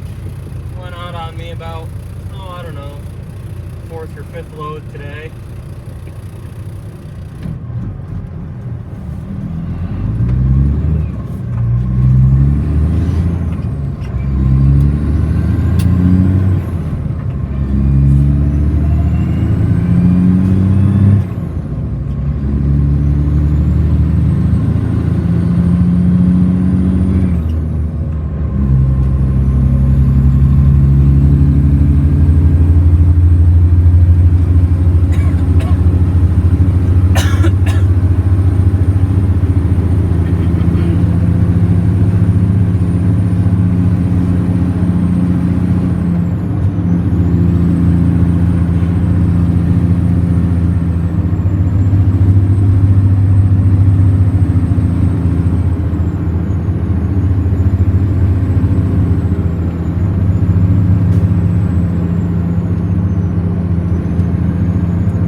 for sure.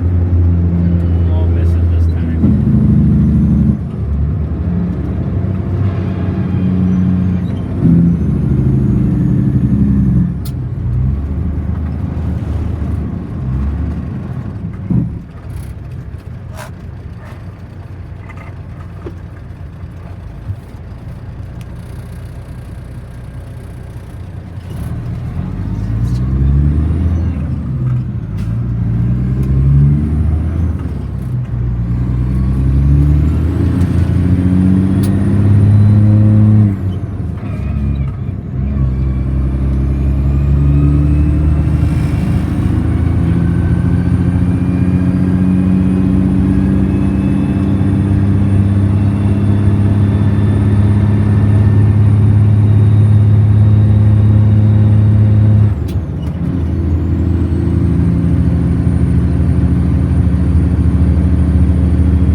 To the chopper now after my slight detour there where I missed my turn.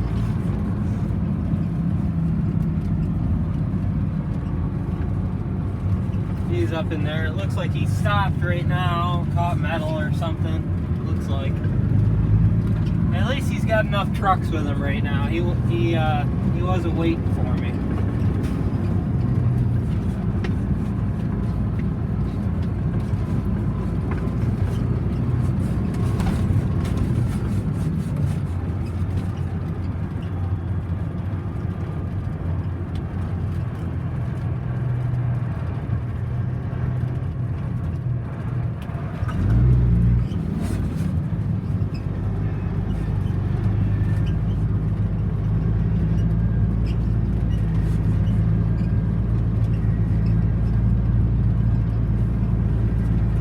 Fields aren't gigantic over here. I don't know, average field size would be maybe 20 acres around here. A lot of our fields are cut up into strips and whatnot just to keep the water runoff to a minimum.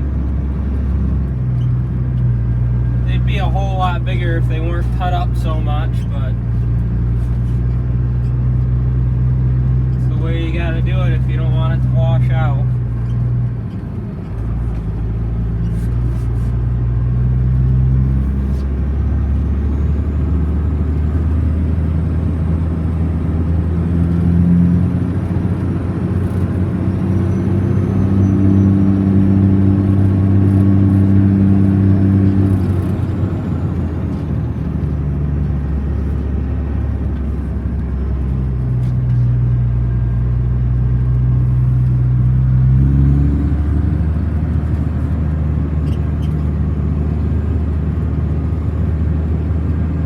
Thanks, Bob. Yeah, I guess I'd say I was alright for rock. Been driving it since I was 17. I probably should be a whole lot better than I am with it. Yeah, the legal age to get your Class A here in the States is 21. You can get your Class B at 18, Class A at 21.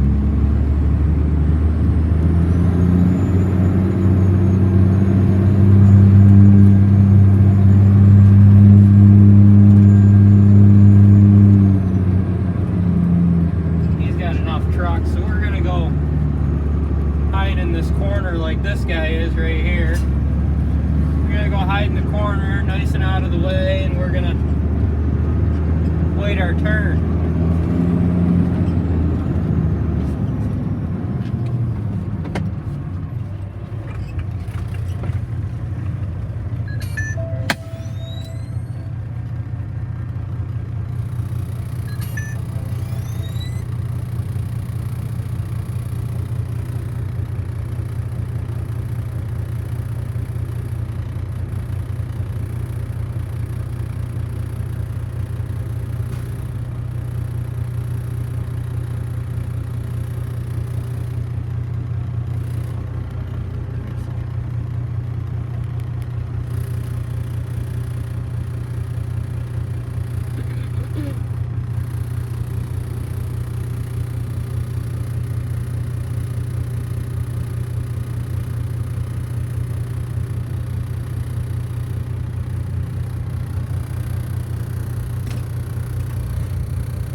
Nothing else to do. We'll follow around the left-hand side of the chopper. And this guy here's got to get right into place because he thinks I'm going to try and take his spot. But we'll drive next to the chopper and give you something to look at, I guess. Usually I just stay in one spot so I don't track up the field too much, but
not sure what you mean, Eric. Do you have to do all that with it being a farm truck? If you're referring to the Class A, Class B stuff, no, you don't have to with the farm plates.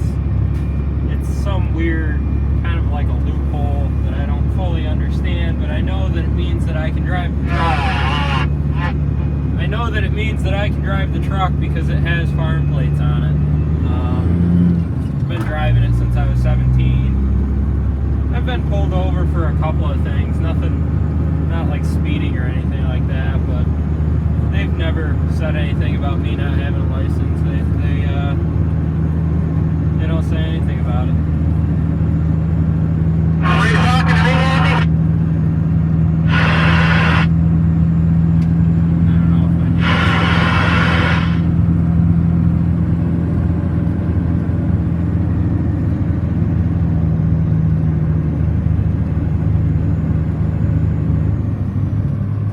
Yeah, the water runoff around here, we got a lot of fields with a lot of bad spots in them that the water runoff really creates some big caverns. This field right here, if you look up there, we got corn up top and we got hay here in the middle.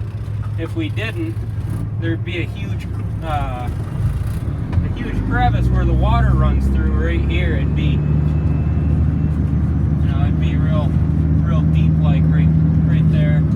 You can see it in the hill there.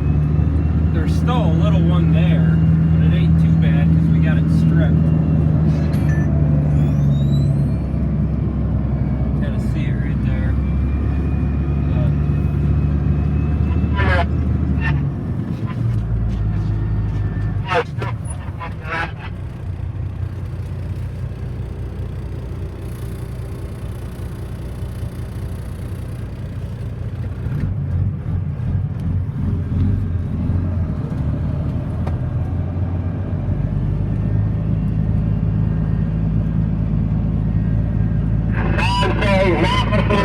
radio. He cannot participate.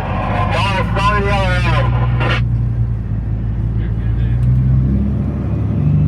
I don't know what he's saying. He's probably mad at me. I'm probably not doing something right.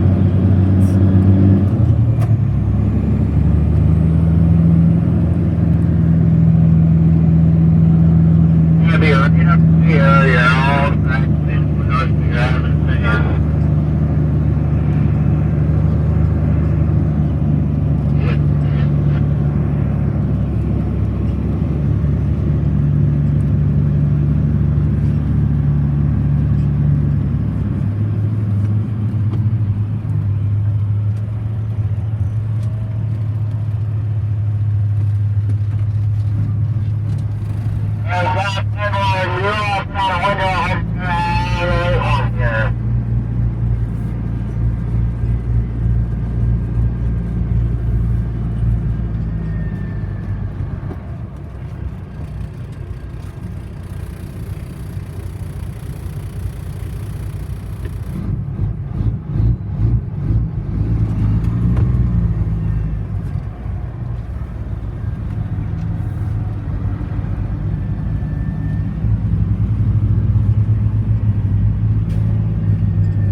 Oh, the chopper? How fast is the chopper going? He usually averages between 8 and 10 by my speedometer. Yeah. I don't know exactly how fast he goes because, well, I'm not in the chopper, but when I'm alongside him in the truck, it's usually between 8 and 10 mile an hour.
Is he coming towards us or is he going to go by?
How long till it's my turn to do what? Run the chopper? Or?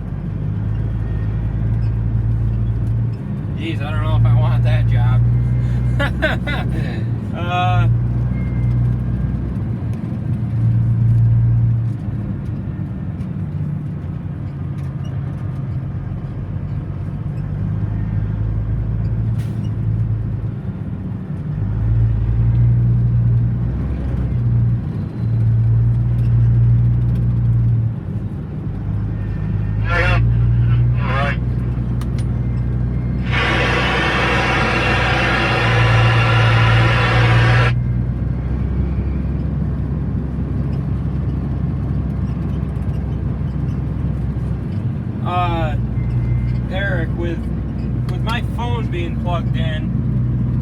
charger.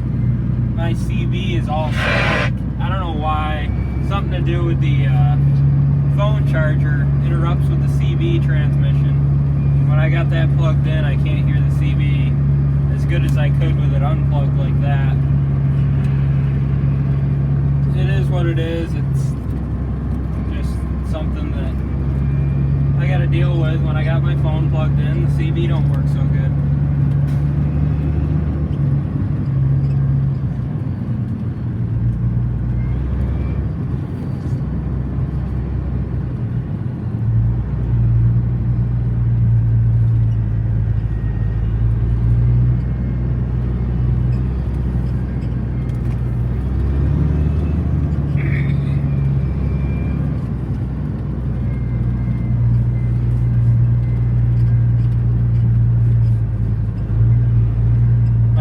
Job on the farm. I like driving truck, to be honest. I've always liked driving this truck. I'd probably say driving truck. I like discing. I like discing with the Pottinger disc that we got. That thing's just an animal. I like running that. I like big baling too. That's something I've always done.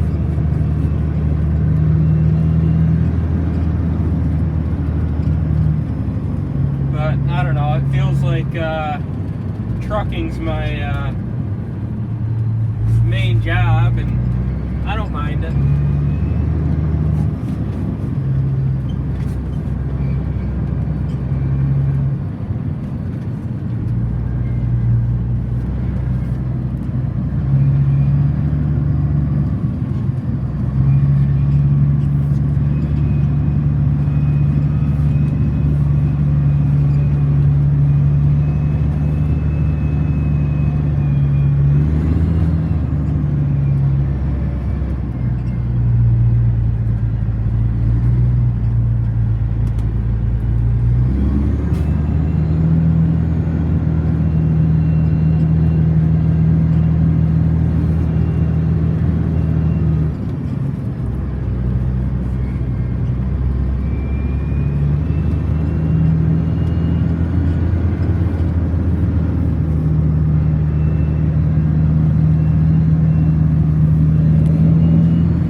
Pretty easy. I don't really know where I'm going. I need some extra guidance. Is Norris jumping in, or am I supposed to be? He's in there. Norris is in there.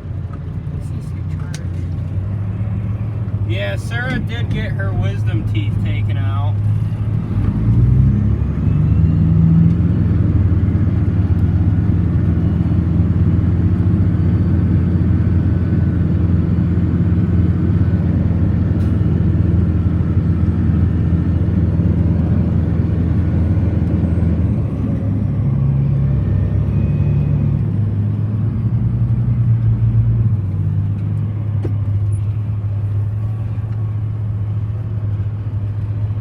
Chopper, I haven't gotten a chance to run the chopper, Eric. I haven't ran any of our choppers really. I think I chopped a load of corn one time with the 70, our last chopper there. this one, the only driving it I've done is around the barnyard, you know, moving it out of the way and stuff. And, you know, that's fine. My daddy, he does all the chopping, and that's fine with me. I don't have any complaints. I'm not looking to get in there anytime soon. I like doing what I'm doing, you know, running the truck. Do I do any of the fab work? I do. I've been welding since I was, well, old enough to hold a welder, I guess. My dad got me into that at an early age. I've built some stuff of my own here and there. You know, I've done quite a bit of welding on the truck bodies. I haven't built any of them myself, but I have done quite a bit of welding on them.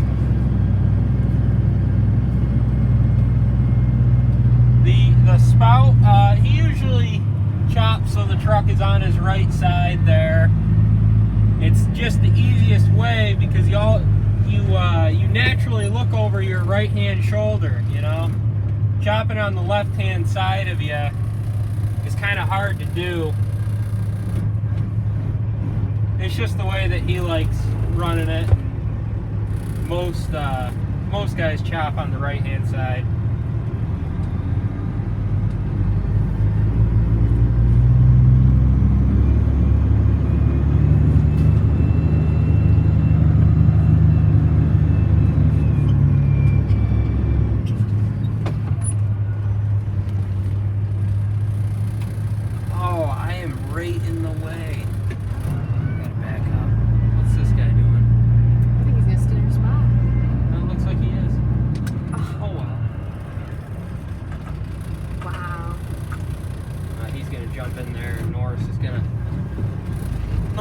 Gonna go to the other end and get on another row. So that's what it looks like they're doing.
If I drove truck every day, all day, I'd go insane. As much as I like driving truck, I don't know if I could do it every day.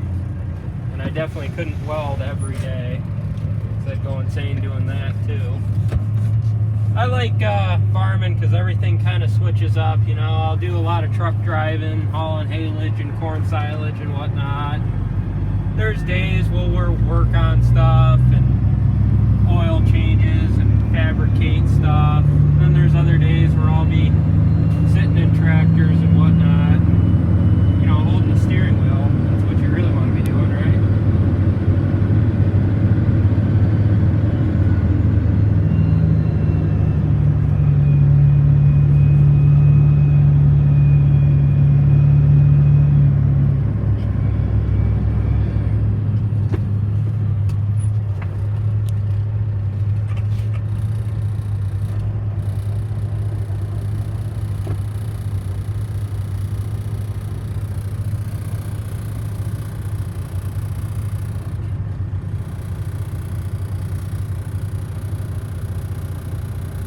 What gear do I drive in? Well, when we're chopping grass, especially when it's lighter like this, I'm usually in third. When we're chopping heavier haylage, I'll be in second or first. Well, usually second, not first, for for even the heavier haylage. When we're chopping corn silage, it's easier. It's either first or second.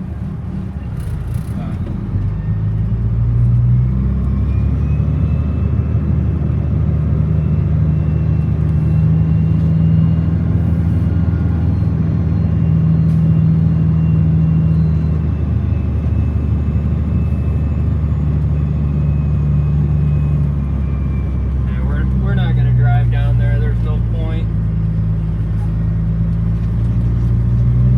We could go down to the next field. There's two more fields down below us here, down to our right. There's that other truck. He's not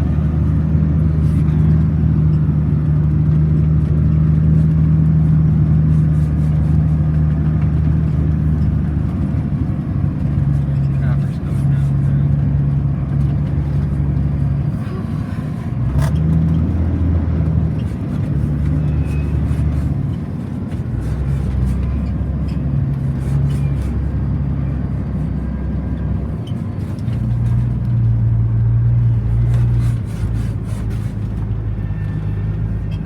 First is granny gear. Well, it depends on what you're calling first. If you're talking about low, I would call low the granny gear. This is an 18-speed truck, but I look at it as an 8-speed, if you think of it that way. I wouldn't call low I wouldn't call first gear granny gear though on this truck. I would call low the granny gear. How many loads of hay did I do today? Boy, I can't really count. I don't know, maybe 6 or 7.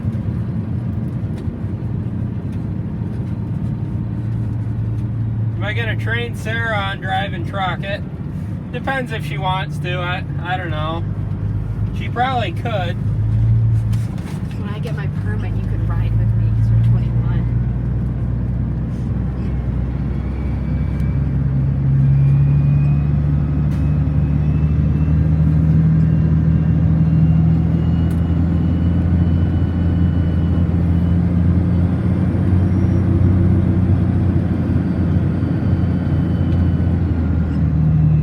No, I didn't take ag courses. I didn't go to college either. Where's that chopper? It's coming through. Coming down. Yeah, we got this hay field here. Then we got the one below us down there. I see that. And then we got Thorpe's left, and that'll be it.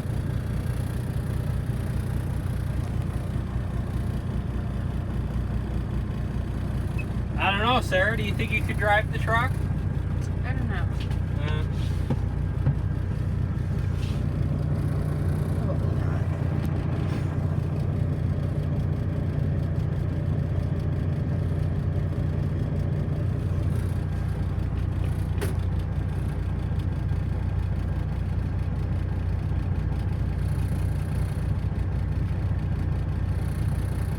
Is it hard to drive under a chopper with a truck compared to a farm tractor? I don't think so. I mean, I guess you could say it's harder to drive the truck under the chopper than it is to drive a tractor, because you do have less visibility in a truck than you do a tractor. The only experience I have with driving a tractor next to the chopper is when we're using our dump wagons. That's a lot easier than driving this thing next to the chopper, because you only got them dump wagons. They're only like what, maybe 20 feet long, and this thing is, you know, ginormous. You got a lot of moving back and forth you got to do with this. The dump wagons, you pretty much stay in 1 or 2 spots.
turning radius on that International there is about the worst on the farm. I think I can take corners better with this here tractor trailer than he can with that thing, and that's not his fault at all.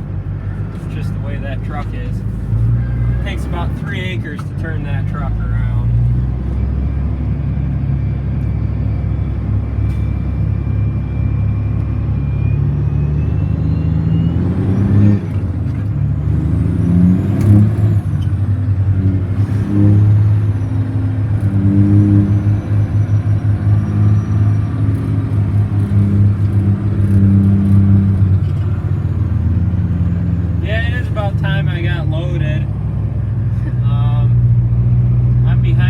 That's getting loaded right now.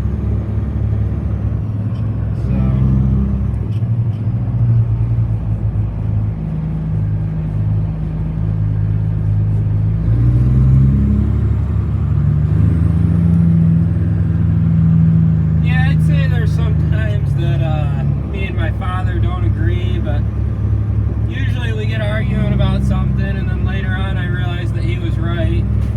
I don't like to admit it, but that's usually the way it goes. There's something that happens that I think I'm right about and whatnot, and then I argue with him about it, and then later on, about an hour later, I realized, you know, maybe he was right the whole time, but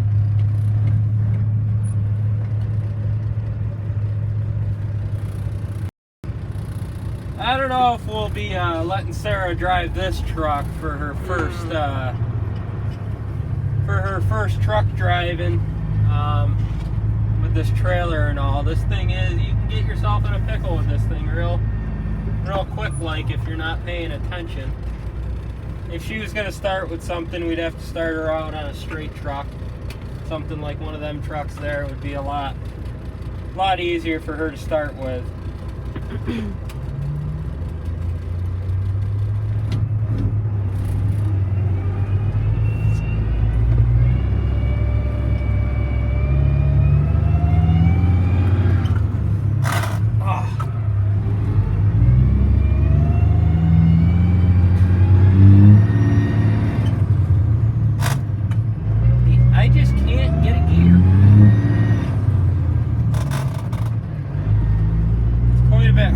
Shifting in the field than it is on the road.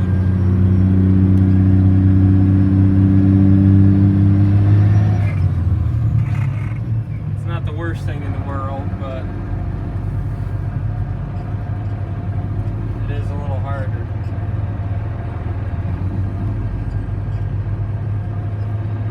Well, I was gonna let Norris go anyway. He already had a little bit on. I'm gonna jump in after him. He's almost loaded. I was supposed to be in front of him, but I was lollygagging and whatnot, so he managed to get in there. That's alright. As long as the chopper's loading something, right?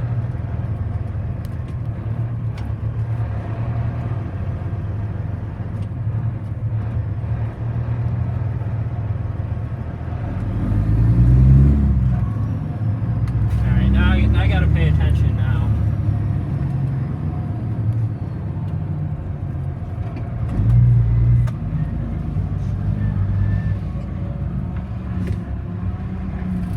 Got to load the front here first, so I got some weight over my drive axles.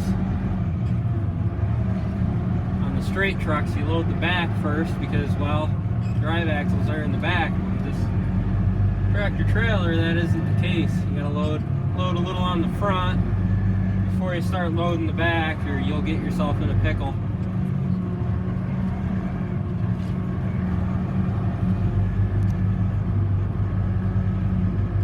Do I shift with the clutch? No, I don't.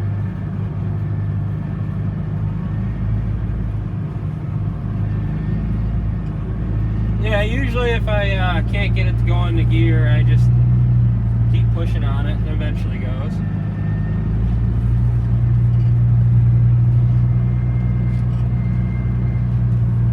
Put his spout down a little.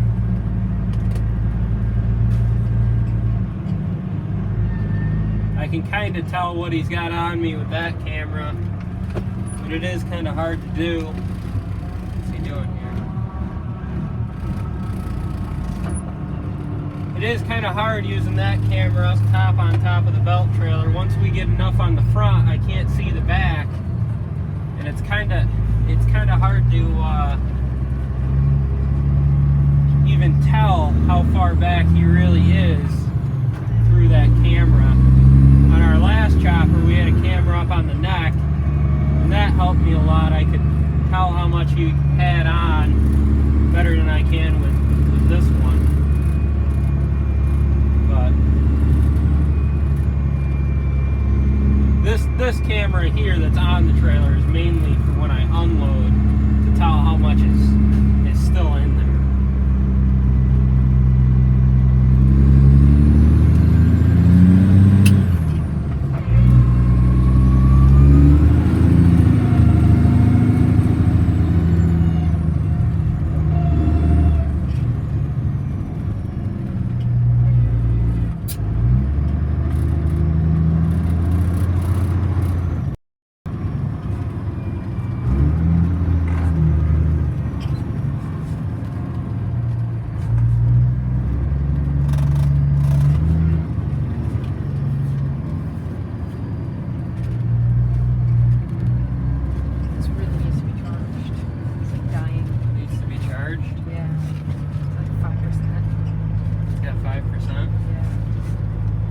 Charger? Yeah. What is it, an iPad? Yeah. Yeah, I don't have that.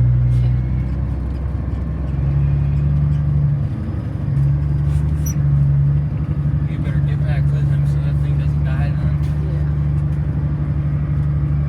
Here, we'll have to get out right here. Go around the front of the truck.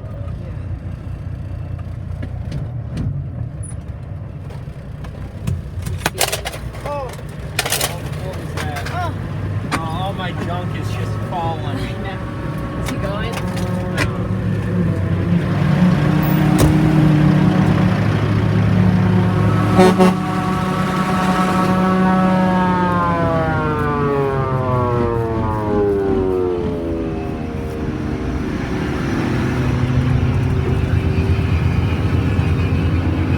He needs to be charged. Oh, it needs a, you need the cord.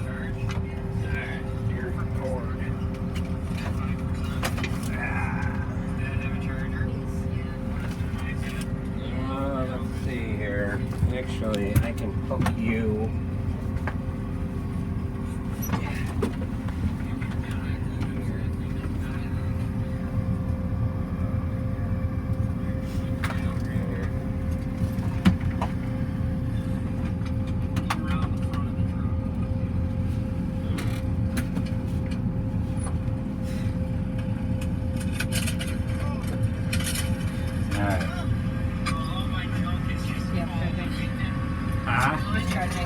Okay.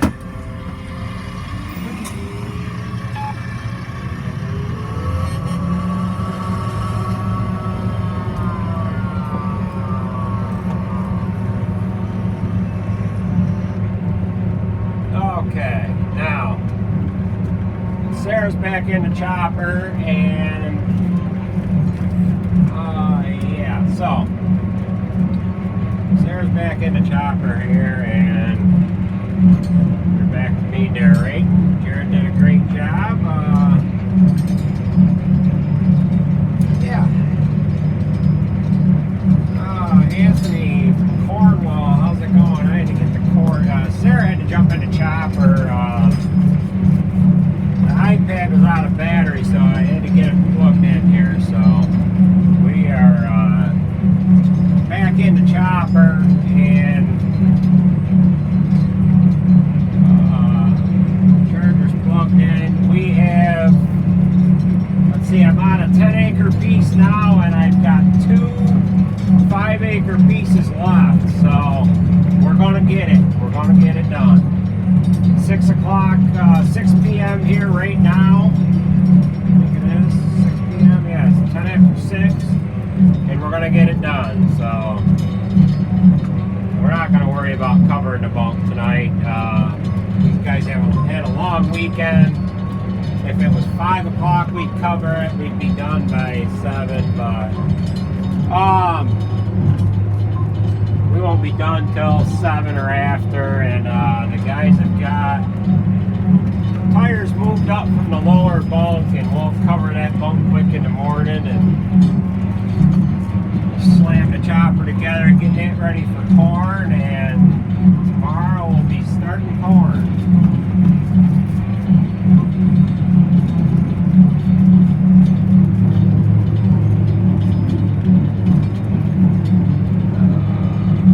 SLC Farms, how's it going? You asked a question about the seedings earlier, and I couldn't voice my answer to the question because I wasn't near the camera, but so far the seedings are doing good. They're up out of the ground. We're actually going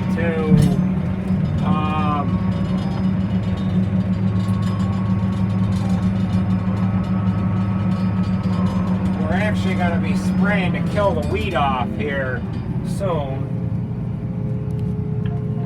We come into a little bit of a hairpin turn here, and try to keep my pipe out of the trees here.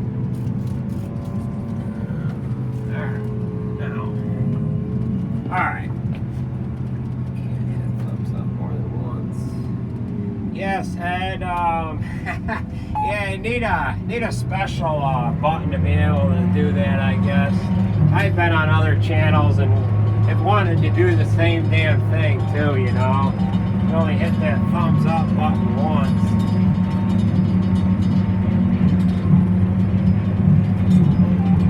But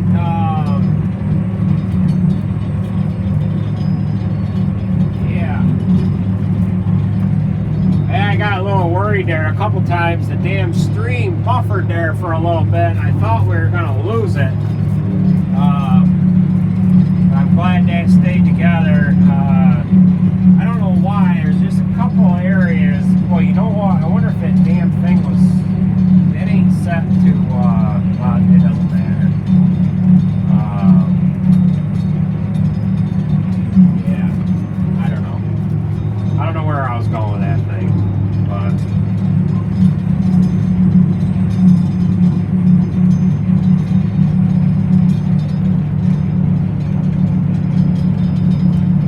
let's see, Anthony, you got 40 to 60 mile an hour winds. I think that's what you mean.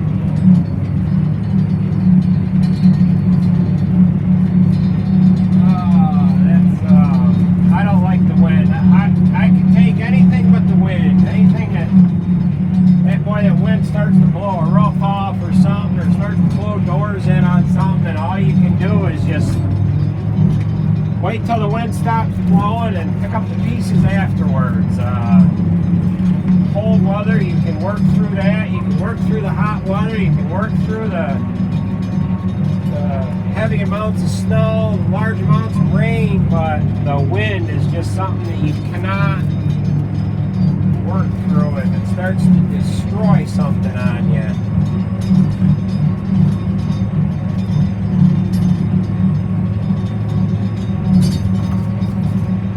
Let's see, Jim, as far as baling this, we don't have a wrapper to wrap the bales. We could hire somebody to come in. Our baler would bale high moisture bales, but we just don't have a wrapper. We've got a couple guys in the area here that have done bailage, and it's worked out quite well for them. But we would need to do so many stinking bales that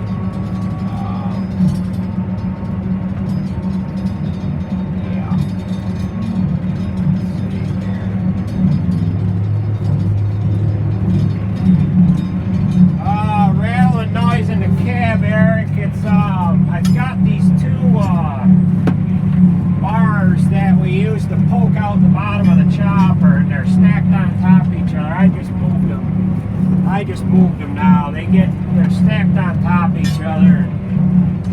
They make some noise, so you I got that moved, and CB mic makes a little bit of noise too from time to time, but that's not the noise you're hearing. You're hearing the two poker bars. I've got a piece of 1/2-inch hot roll round bar and a piece of 5/8 rebar with a handle on them, and we ground the ends down for a sharp tip. That's what you're hearing chattering around here.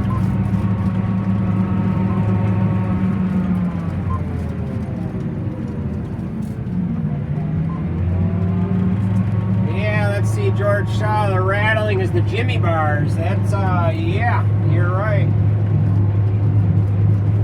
So we got 4 windrows left here. Jered will hold this one and maybe one more. And I think he's gonna be, he won't, I don't know, we'll have to come back to that a little louder now. We only got two 5-acre pieces after this one, and when we get done tonight, we'll have done 350 acres today, so we've covered some ground. This moisture's up a little high on this. This is running right at 67% moisture, and it's slugging in the head.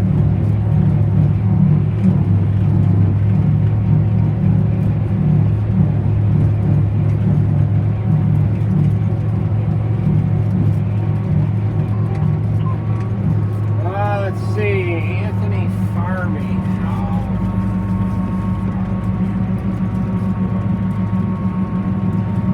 Let's see, Anthony. How far the truck got to run empty? I think you're asking about how far are we from the bump, maybe? We're only about 6 miles from home, so we're not that far. A lot closer tonight than we were last night. Bob, I'll tell him, I'll be sure to tell him he did a good job. I'm rather impressed with the job he did. These guys get a little shy around the camera here, but yes, Jered did a good job running the explaining things. Sarah didn't say much. I didn't hear her during the live stream, but she's willing to participate holding the camera anyways, and I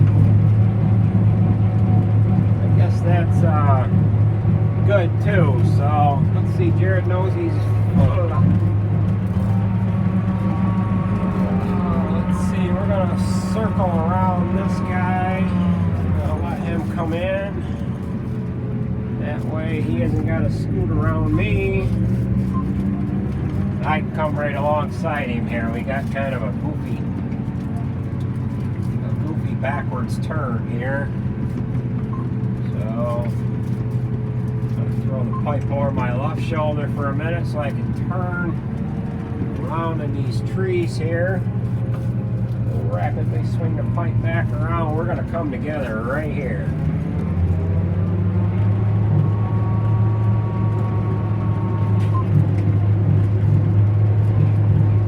Truck drivers all do a good job. They know how to make quick work of these little goofy shortcomings with these end rows and stuff where the headlands are kind of goofy, and we've got short triangular parts. And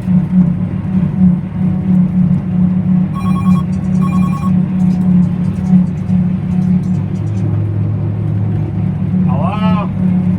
Hey, where did you want this Firestone? Probably better just leave the trucks. Yeah, we're not going to cover it tonight, so. Oh, okay. Let's see, what do you got? Truck 9. Yeah. And yeah, I guess you only got 2 loads. We'll do the rest in the morning, Dave. Alright, just leave it alone. Yeah, just leave the 2 loads on, and because you dump them, they're just going to be in my way of feeding in the morning. And it's going to be after 7 o'clock, and mean, we could get into covering it tonight, but it gets dark at 8 o'clock now, so Right. it isn't. All right. Well, Okay. all right. All right, we'll see you, Dave. Bye.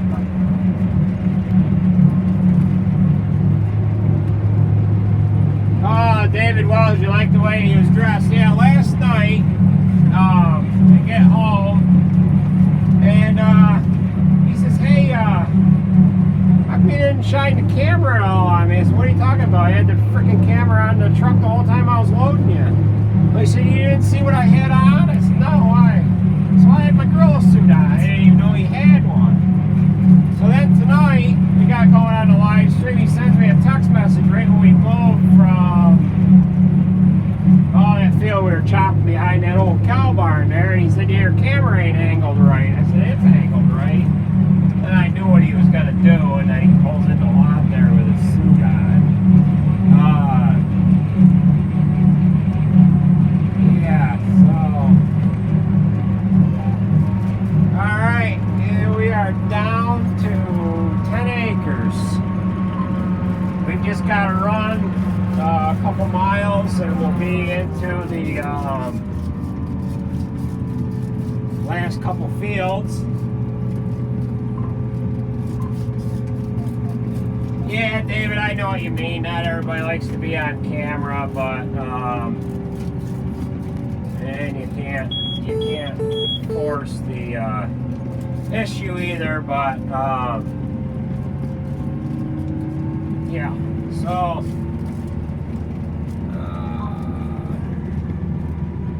alright, so we're gonna be to the other fields here in just a couple minutes, and appreciate everybody hanging around here. The excitement that we had a little earlier, I realize this is a little boring compared to what went on a little earlier, but I encourage anybody that is just stopping into this live stream, you'll have to go back and watch. Oh, it has to be after about an hour in. I'll look up the times where Jered came in with his gorilla suit, and I'll post the times that he came in with the gorilla suit in the comment section once this video uploads after the live stream here.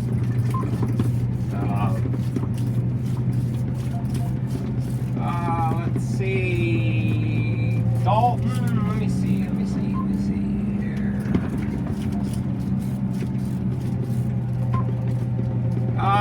Davey, how many acres can we do an hour? About 30, I think the productivity is at.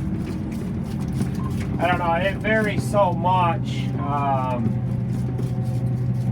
30 to 40. Let's see, I will have done, by the end of the night here, I will have done 350 acres, say, so I guess that acreage number per hour is up there a little higher than that. We started chopping this morning at 10:30, and we're going to be done at 7, so 7 and 8.5. So we're pretty 45 acres an hour probably. I was into some pretty good sized fields here earlier today. 25, 30, 45 acre fields, 35 acre fields, and they picked up quick.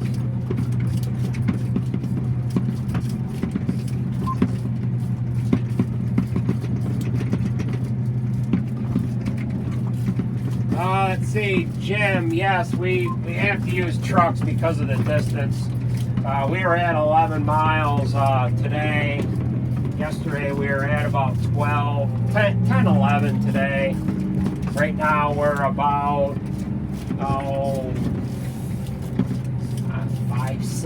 4, 5, 6 miles from home now.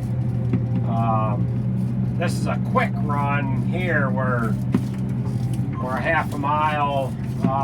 We're a half mile off of Route 20, where our farm is, and then where we're chopping right now, where we just jump on 20 go a few miles, and then we turn off at 20 and go a mile and a half maybe, and bang, we're in the field. Let's see, Dalton, you're down by Jamestown, New York.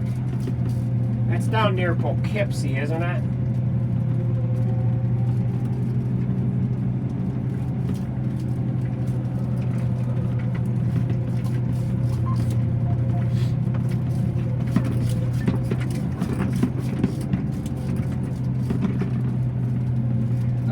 David Wells, you're right, I need to edit it. I wish you could take these live streams and cut them up, you know, put them out in different sections, because you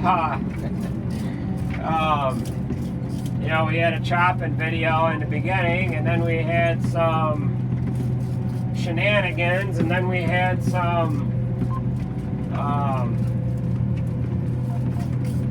stuff going on at the bunk, and then the camera view from the passenger seat of the truck. But unfortunately you can't do that with these live streams, which that's okay, but I'll just have to put it down in the comment section, kind of title things out, different timestamp marks and whatever.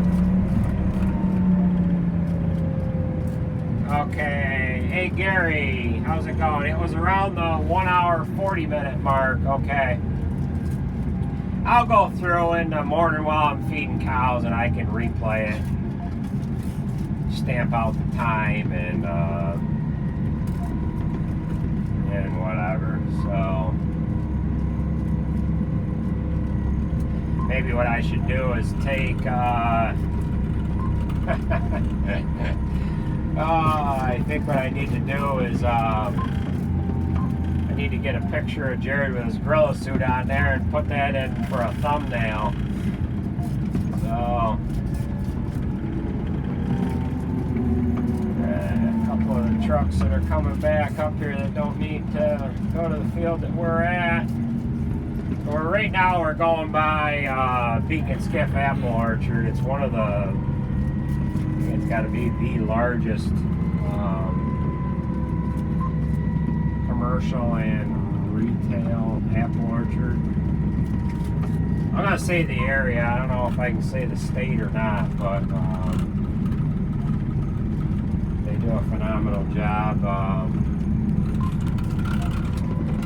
Now they open up the orchard to the public, and they've got events going on almost year round.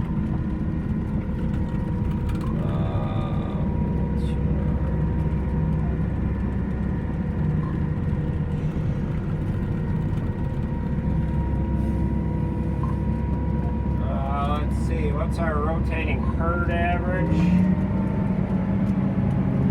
We don't test. Let's see, Scott. We don't test our cows, but our production is right at 95 pounds per cow, and I don't know what our average days in milk are. And there's a fancy equation you get for the rolling herd average. I guess we've never really understood that. I don't want to just throw out a number of, hey, it's 29,000 or something. I really don't know, because it all rolls in with days in milk and the actual production, the average days in milk and whatever. So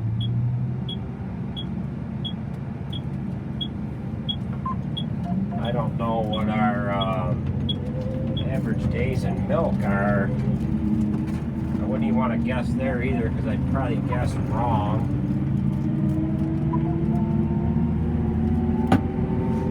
Okay, Dave, yeah, I did see you sent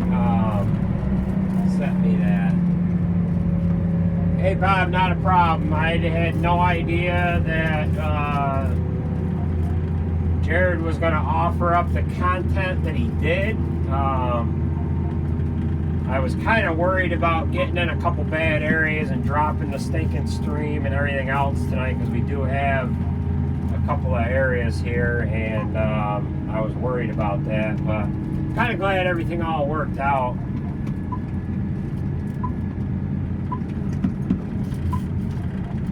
Bringing some entertainment to everybody's evening here.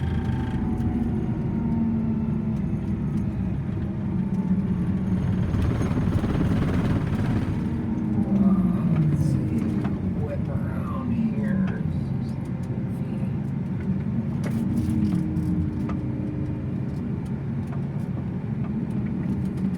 Oh, let's see. Hey man, we are gonna make it. We have 10 acres left, and even if it started raining now, we're gonna slam it in. And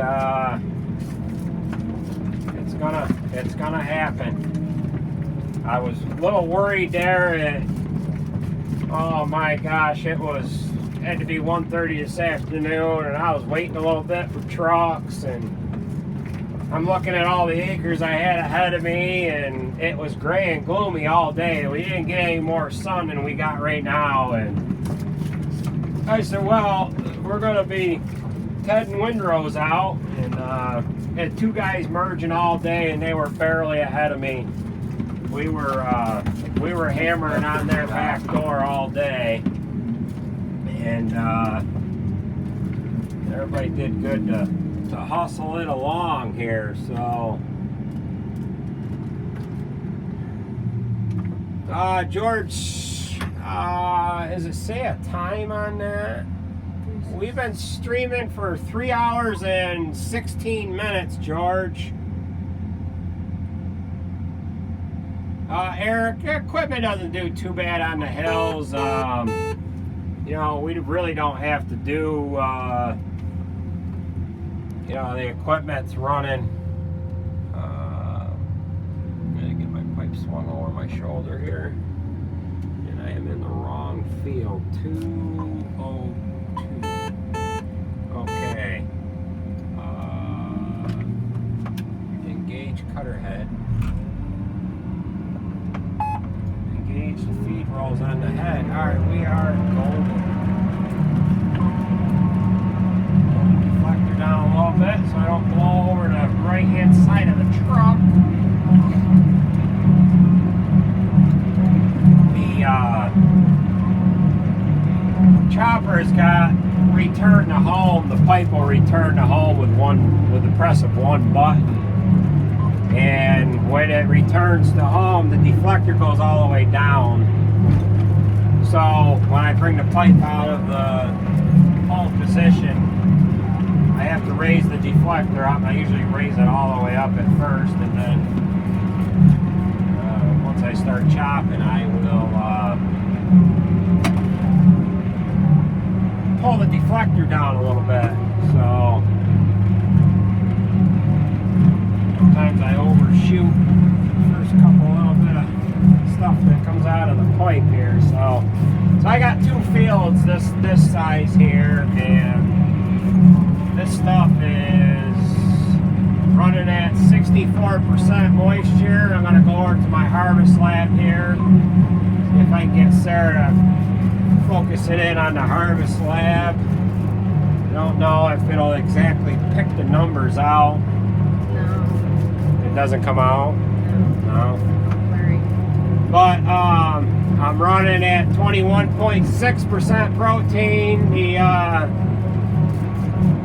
ADF, acid detergent fiber, is at 36.2. Sugar's running at 6.2. Neutral detergent fiber, NDF, is running at 46.5. So it's reading all this as it's running through the right up to the Harvest Lab 3000. It's reading that off of the haylage coming up through the pipe. There's a Harvest Lab sensor in the blower pipe of the chopper, and it's reading, ouch, rough there. It's reading the moisture, and it's reading ADF, NDF, the sugar content, and the protein of the of the hay that's going through the pipe here. There's a mass flow sensor on the feed rolls, and I tell the display unit how much crop we're harvesting. In other words, the width of the crop that we're harvesting. So right now I'm harvesting like 72-foot windrow. So I tell it it's 72 feet, so it knows the area. And then it's calculating the ground speed, and the mass flow sensor that's hooked to the feed roll of the chopper, it's judging by how far open or how far closed the feed rolls are, and it can accurately, to the nearest, say 4 or 5 tons for a whole day, figure out what you've chopped for the whole day. That's how it does the yield. There's what's called a cal factor that we can run a scale number on the monitor in the chopper here. So we'll load a truck, tally up what the chopper thinks is on there, then run that truck across our truck scale, and then we'll take the weight from the truck going across the truck scale, tell the chopper what it actually had on, and it will change the cal factor accordingly, and that way it knows how much of a number to work off of, if that makes any sense. Pretty sure somebody else could probably describe that better than I could. But that's the gist of how everything works on the yield monitor / harvest lab here on the chopper.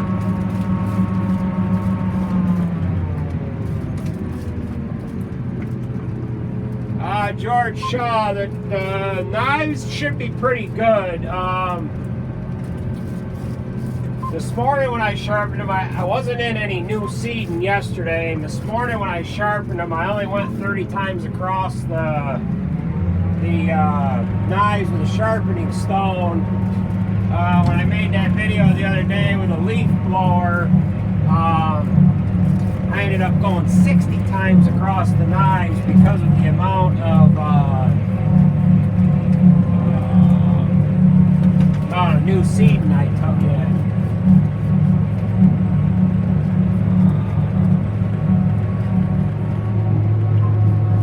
Let's see here.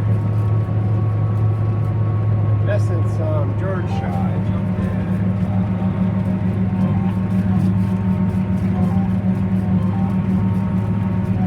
Alright, somebody's referring to George Saunders and Wes.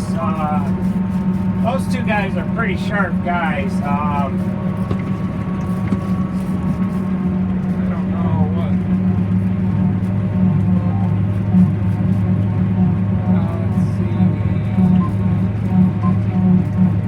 SLC farms, we work both ends towards the middle, more or less.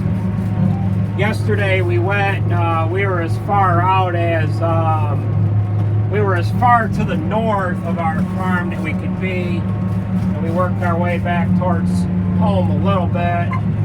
And then today we went as far east as we go, and it did kind of the same thing, so.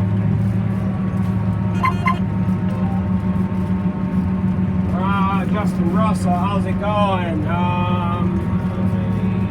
Sharpings do you get from a stone on average? Davey, how many sharpings do we get from a stone on average? Now the default number that gets put into the chopper, like when you put a new stone on, you set the default, the highest it'll go up to is 450.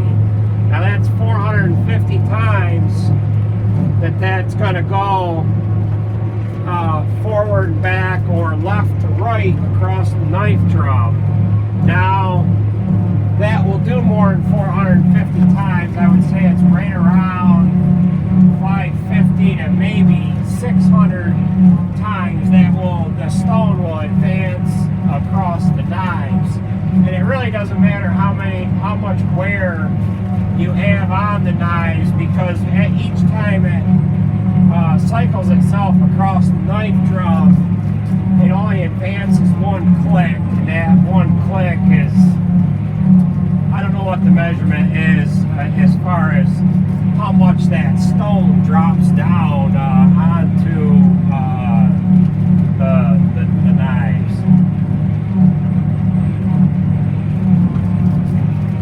Rob JW, that would be awesome if George gave me a shout out. I'm gonna give him one right now. If any of you on here, you gotta check out George Saunders' channel. He's from the UK. That's George and the Saunders. His last name is spelled Saunders. He has an excellent channel. A lot of Ford tractors, fence. Excellent line of equipment that he's running. His wife also has a channel. I assume it's his wife, Liz Saunders. I just watched a milking video that she had on. I don't know when she posted that, if that was just recent or not, but I'll spell that last name again. It's Saunders, Saunders. And I'm pretty sure Wes Pandy from One Lonely Farmer, I think he's visited George a time or two, and I also think George has come over here in the States and stayed with Wes. Hello? Are you gonna need me back? No, we're all set. Alright. Yep, thanks, Jered. Yeah.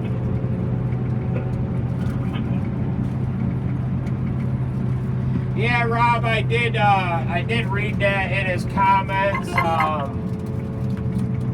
I watched that Ford. It must have been like a Ford tractor show or something, like a show and exhibit. And I watched that video the other day, and they had some real nice, huge rollover plows. And we don't have any rollover plows here in the States to speak of. The last moldboard plow I bought was a Kuhn Berrylander 7-bottom, and that was the biggest on-land 7-bottom. It was the biggest on-land plow that Kuhn had here in the States, and it was only a 7-bottom. And Kverlin, a friend of mine, he has a 10-bottom 3-point hitch on-land moldboard plow that they don't, Kverlin, I don't think they make them anymore. They've gone towards more or less the rollover plows, which you can go right back the other way. You throw your furrow to the right when you're running the tractor, the right-hand side of the tractor in the furrow, or you have the bed furrow up alongside your right-hand side, depending on if you're riding up on the land or if you've got a semi-mounted plow. Then with the rollover plow, you get to the end of the field, you rotate the plow around, and then it uses the bottoms that were up on top, and you run the furrow to your left or the left-hand side of the tractor in the furrow, and you plow the field to your left. Rob, you call them reversing plows. Okay, I'm using the terminology that we refer to them here as in the States. It's like plows, we spell P-L-O-W, and you guys spell it P-L-O-U-G-H.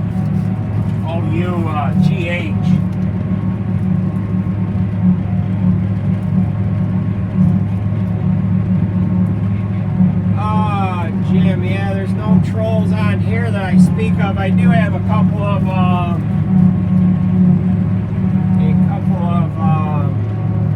what the heck do you call them? Bob and Zach. They kind of police things very well here for me.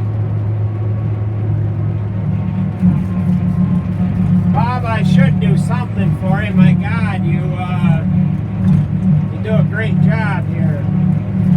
Okay, Kevin WC, he did assure me that Liz is his wife. I thought she was. I just didn't want to come up with the wrong information there. Well, she does a great job in her videos too. She kind of has the female touch as far as how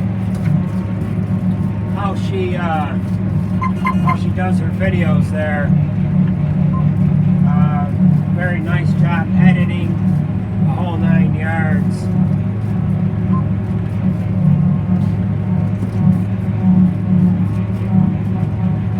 Okay, Jim, you watch both. Jim, are you from over in that area, or are you here in the States?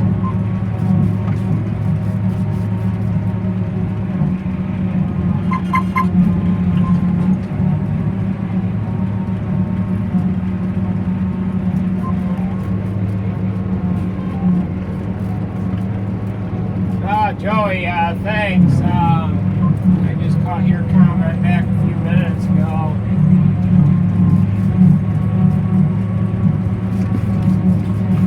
So we are down to 4.3 acres, and I'm feeling kind of bad that it hasn't started raining yet, but that'd be cool to close out this live stream with the last windrow of hay for the year going through the chopper, and it's starting to rain. But let's see, what do we got here for trucks? There's no sense of me overloading Mr. Penward. What do I got? 2 here or 1? I think just one.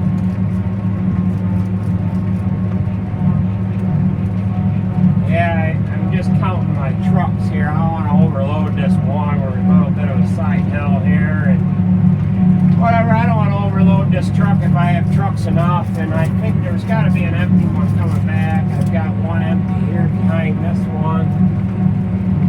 These trucks with 7-foot high sides, they get top heavy in a hurry, especially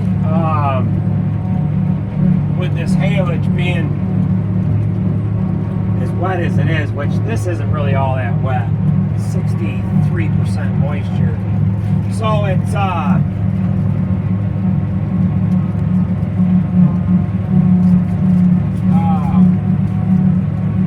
63% moisture, so it's not it's just right, really.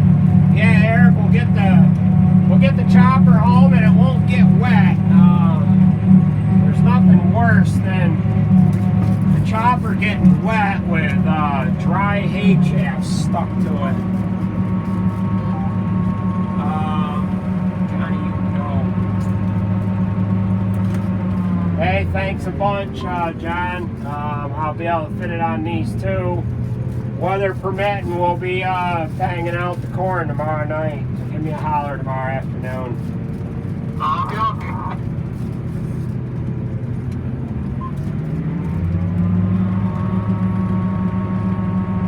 Oh, Bob, you're welcome. You're very welcome. Let's see, Joey, it's raining in Trumansburg. Zach, you think I'd clog it with an acre left? Stranger things have happened. I was, a couple years ago, we were chopping new seeding late at night, and we were trying to get done. Actually, it was the fields that I started on today, and one of the farms I started on today, and we had a problem on a 7780 where the knives were all gummed up and the transition chute was gummed up real bad, and we had 3 windrows left. And you think I could go more than 100 yards without that stinking thing plugging? And we finally got to the end of 1 windrow, and I gave up for the night and had to do something different. It sprinkled a little bit overnight. We walked into them couple windrows that were left that next morning, and it cleaned the chopper out. It was clean as a whistle. And luckily we didn't only get a little bit of a shower, but it could have been a lot worse. We could have got an inch or something. It's not good when you have these windrows of hay all merged together and they get wet. They never dry out, and it's real hard to handle them with anything. We don't like handling double windrows with the merger, and the tedder, you'll wreck a tedder if you try to spread them apart. So when it's gonna rain, we don't let the mergers get too far ahead of the chopper. We've had them sitting still before, just only minutes ahead of the chopper, making sure that we didn't have that problem.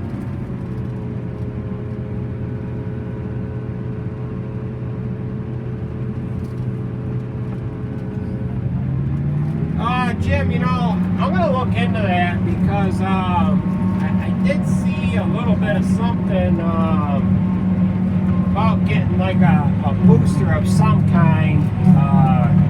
And I don't know if that's something I can get and put in the chopper here or not. I'm assuming so.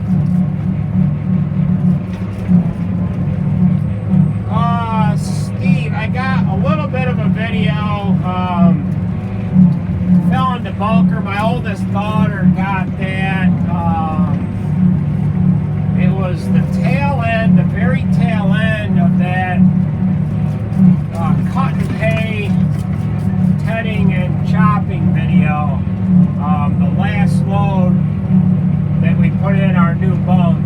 She videoed that, but it was just the last load, and I should have put a camera on the bunk that they were filling yesterday, because they got that full at 7 o'clock last night, and that would be the better thing to see. You know, some action on top of the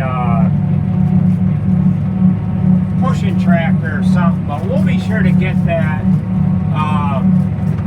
during corn silage filling. I got some video of the mergers merging, fourth cutting here, and the tedders merging, or the tedders tedding fourth, but I didn't dare throw my drone up in the air today because I just did not want to waste any time, and I didn't want to, I figured if we got rained out, I'd be blaming it on that, so I didn't get any coverage of the chopper with a drone, chopping fourth cut here, but I got a little bit there before chopping third when Zach was riding me.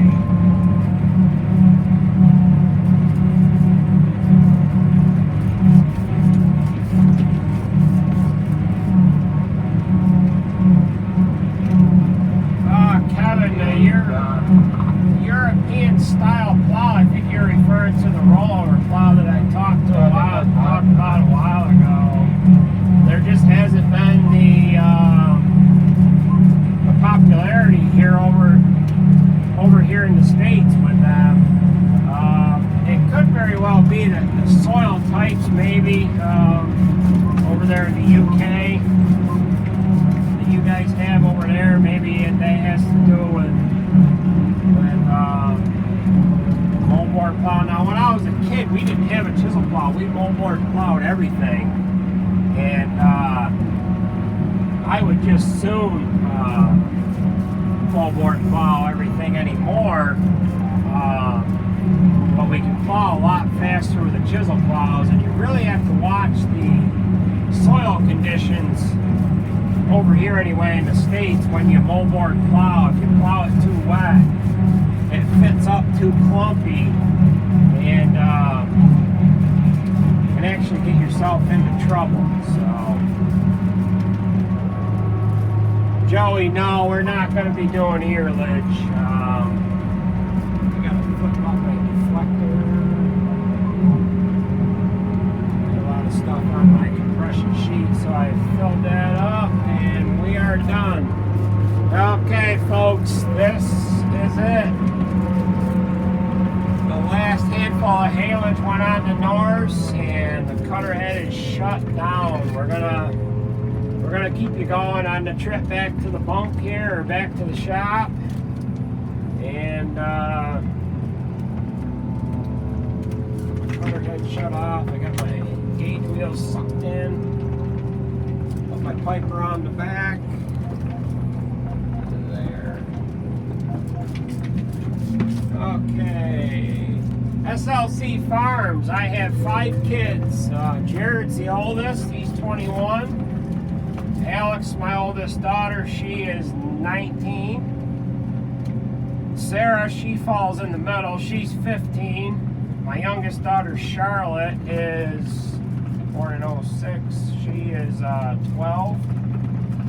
And my youngest son, Andrew, is 7. So I've got 5 kids, 2 boys and 3 girls.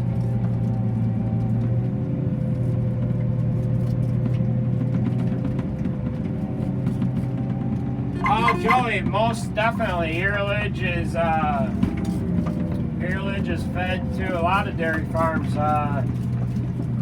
Feed that. Matter of fact, the neighbor just a few miles away, he does haylage with his forage harvester. He puts I think he's got an 8-row snapper head that he puts on his Klaus chopper, and they probably do 700 or 800 acres. Yeah, SLC Farms, there is a lot of neat equipment overseas across the pond, if you will. A lot of the stuff that we get here, they've had for a long time over there. Front mounted implements, your triple mowers, your all that stuff originated over in them countries on the other side of the pond here, and that's where these forage harvesters are made too. This forage harvester that I'm running right now is made, pretty sure it's made in Germany.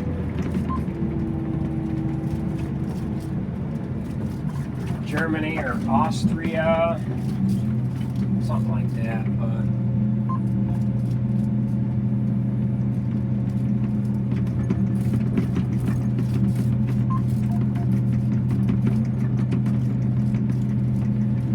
Brian from Wisconsin, how's it going? Okay, Rob, so you're saying plows are kind of going out in the UK too.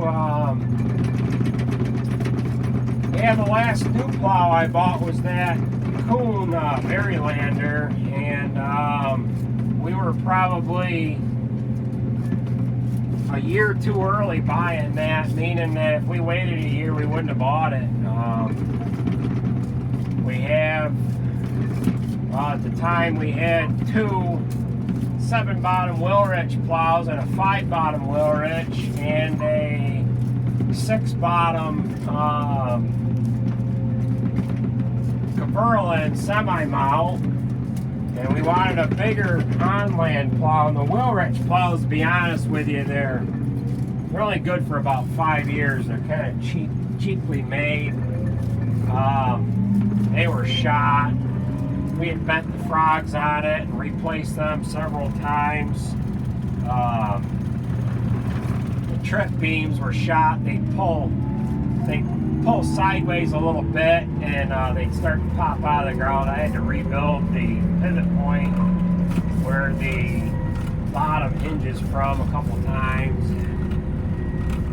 And so when we bought that, we wanted something that was going to be rugged, and we thought the Kuhn plow was rugged, but we're having a fair amount of problems with that too now, but that's neither here nor there.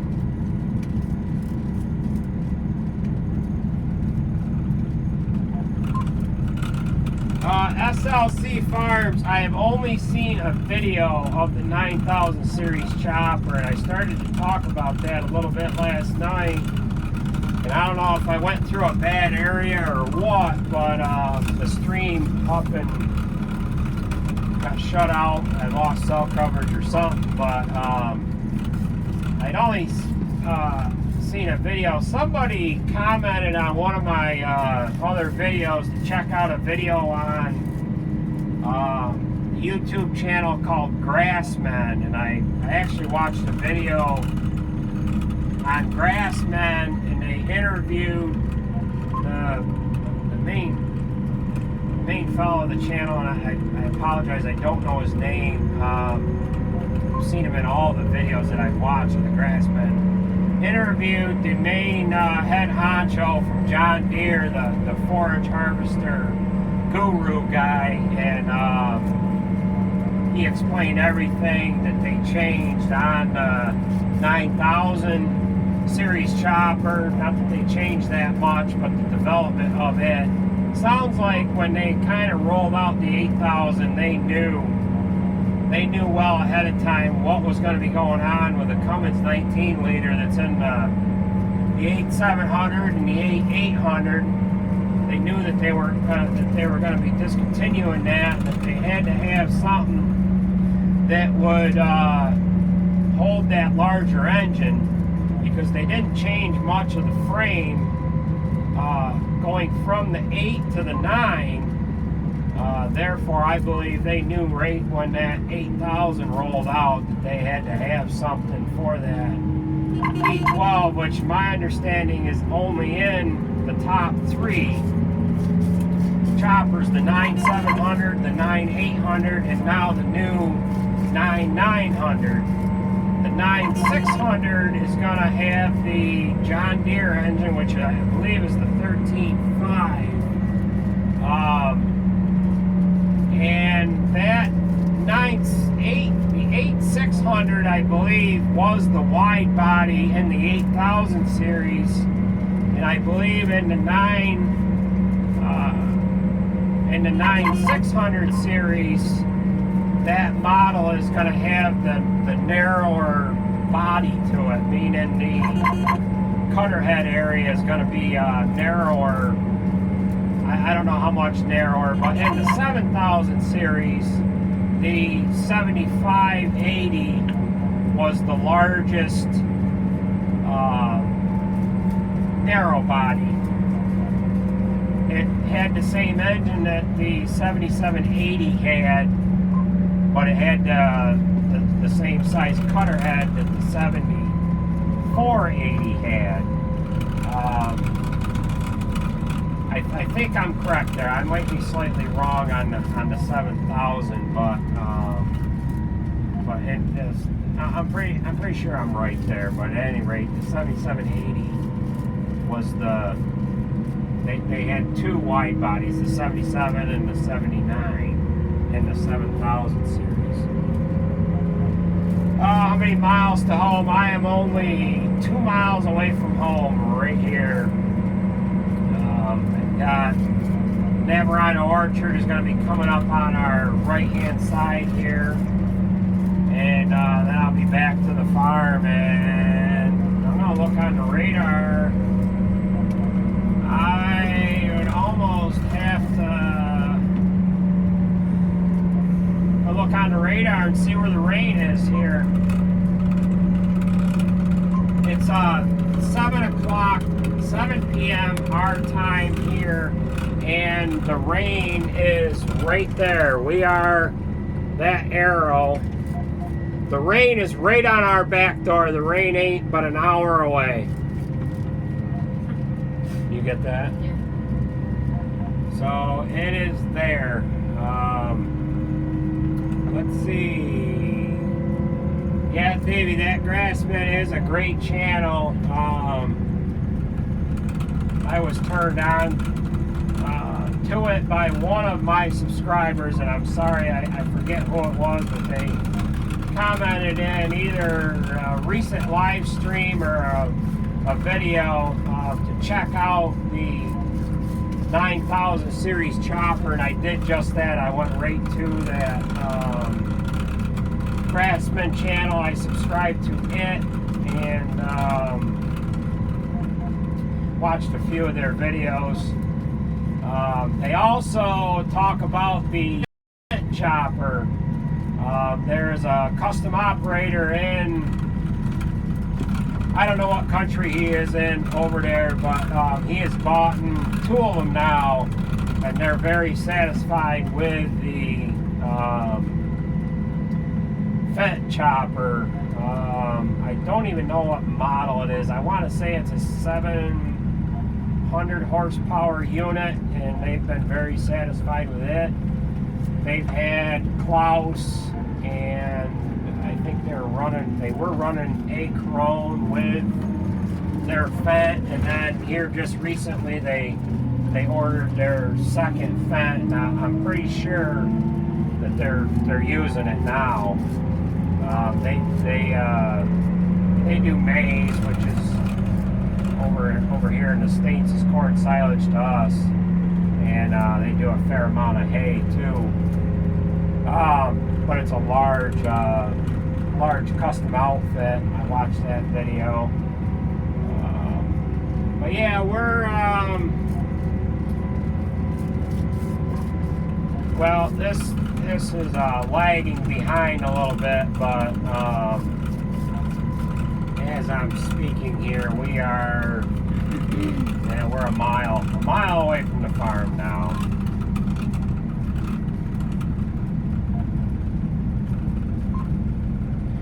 Blaine, we got her done. We are headed home now.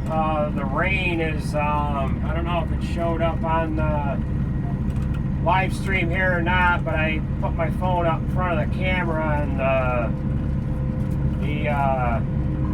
the rain is about an hour away. So we banged out the hay. We're done with fourth cutting. We didn't get the bump covered tonight.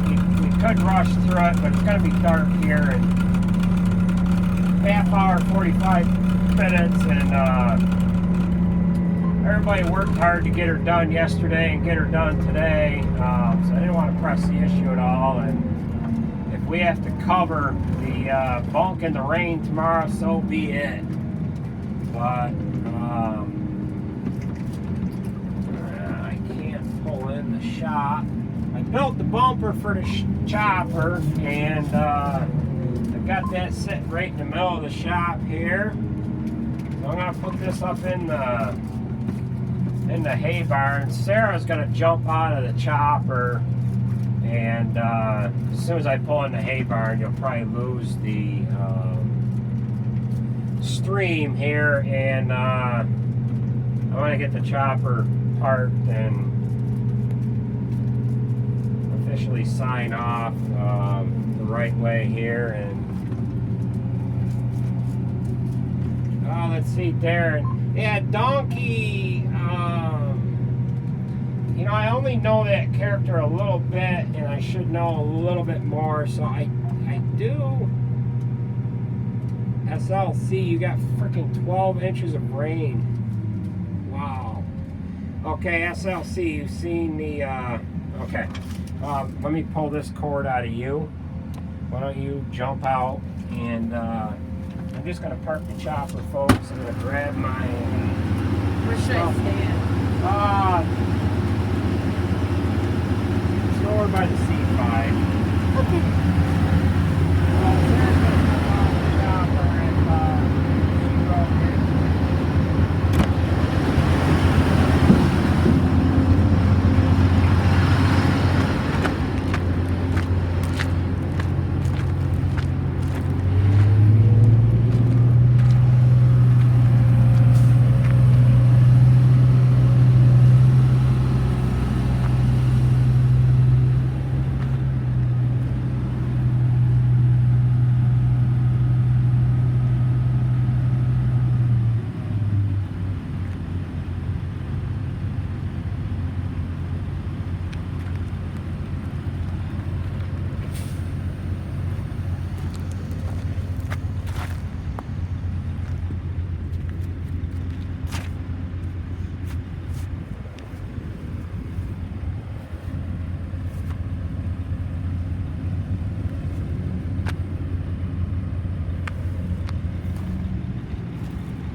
All right, folks, we got her done, and I'm gonna sign off here now. The guys are just filling the trucks up with fuel. They're gonna park them for the night. Those are gonna be ready for silage tomorrow. What do you say, Bob? What are we doing? Corn tomorrow? What's that? Say corn tomorrow? Yeah, corn tomorrow. You're not covering this tonight? No, it's gonna get dark before we get done, and I'll cover it tomorrow. If it rains, we'll cover it in the pouring rain. So. At least you won't be hot and sweaty. Yeah, right. So. Yeah, I'll get home tomorrow then. All right, have a good night. All right, so we'll catch everybody later. I don't see the comments here at all because I'm on this app, but I'll flip this over here. We had recap tires put on the payloader the other day, and this is the tires that came off of it. So we're not going to recap these again. They're shot. If anybody's looking for used tires for a payloader, we'd be glad to sell them to you. So, all right, take it easy, folks. The next live stream will be from the corn chopper. Have a good night, folks, and thanks for joining in today. This live stream was just shy of 4 hours. All right, have a good night, folks.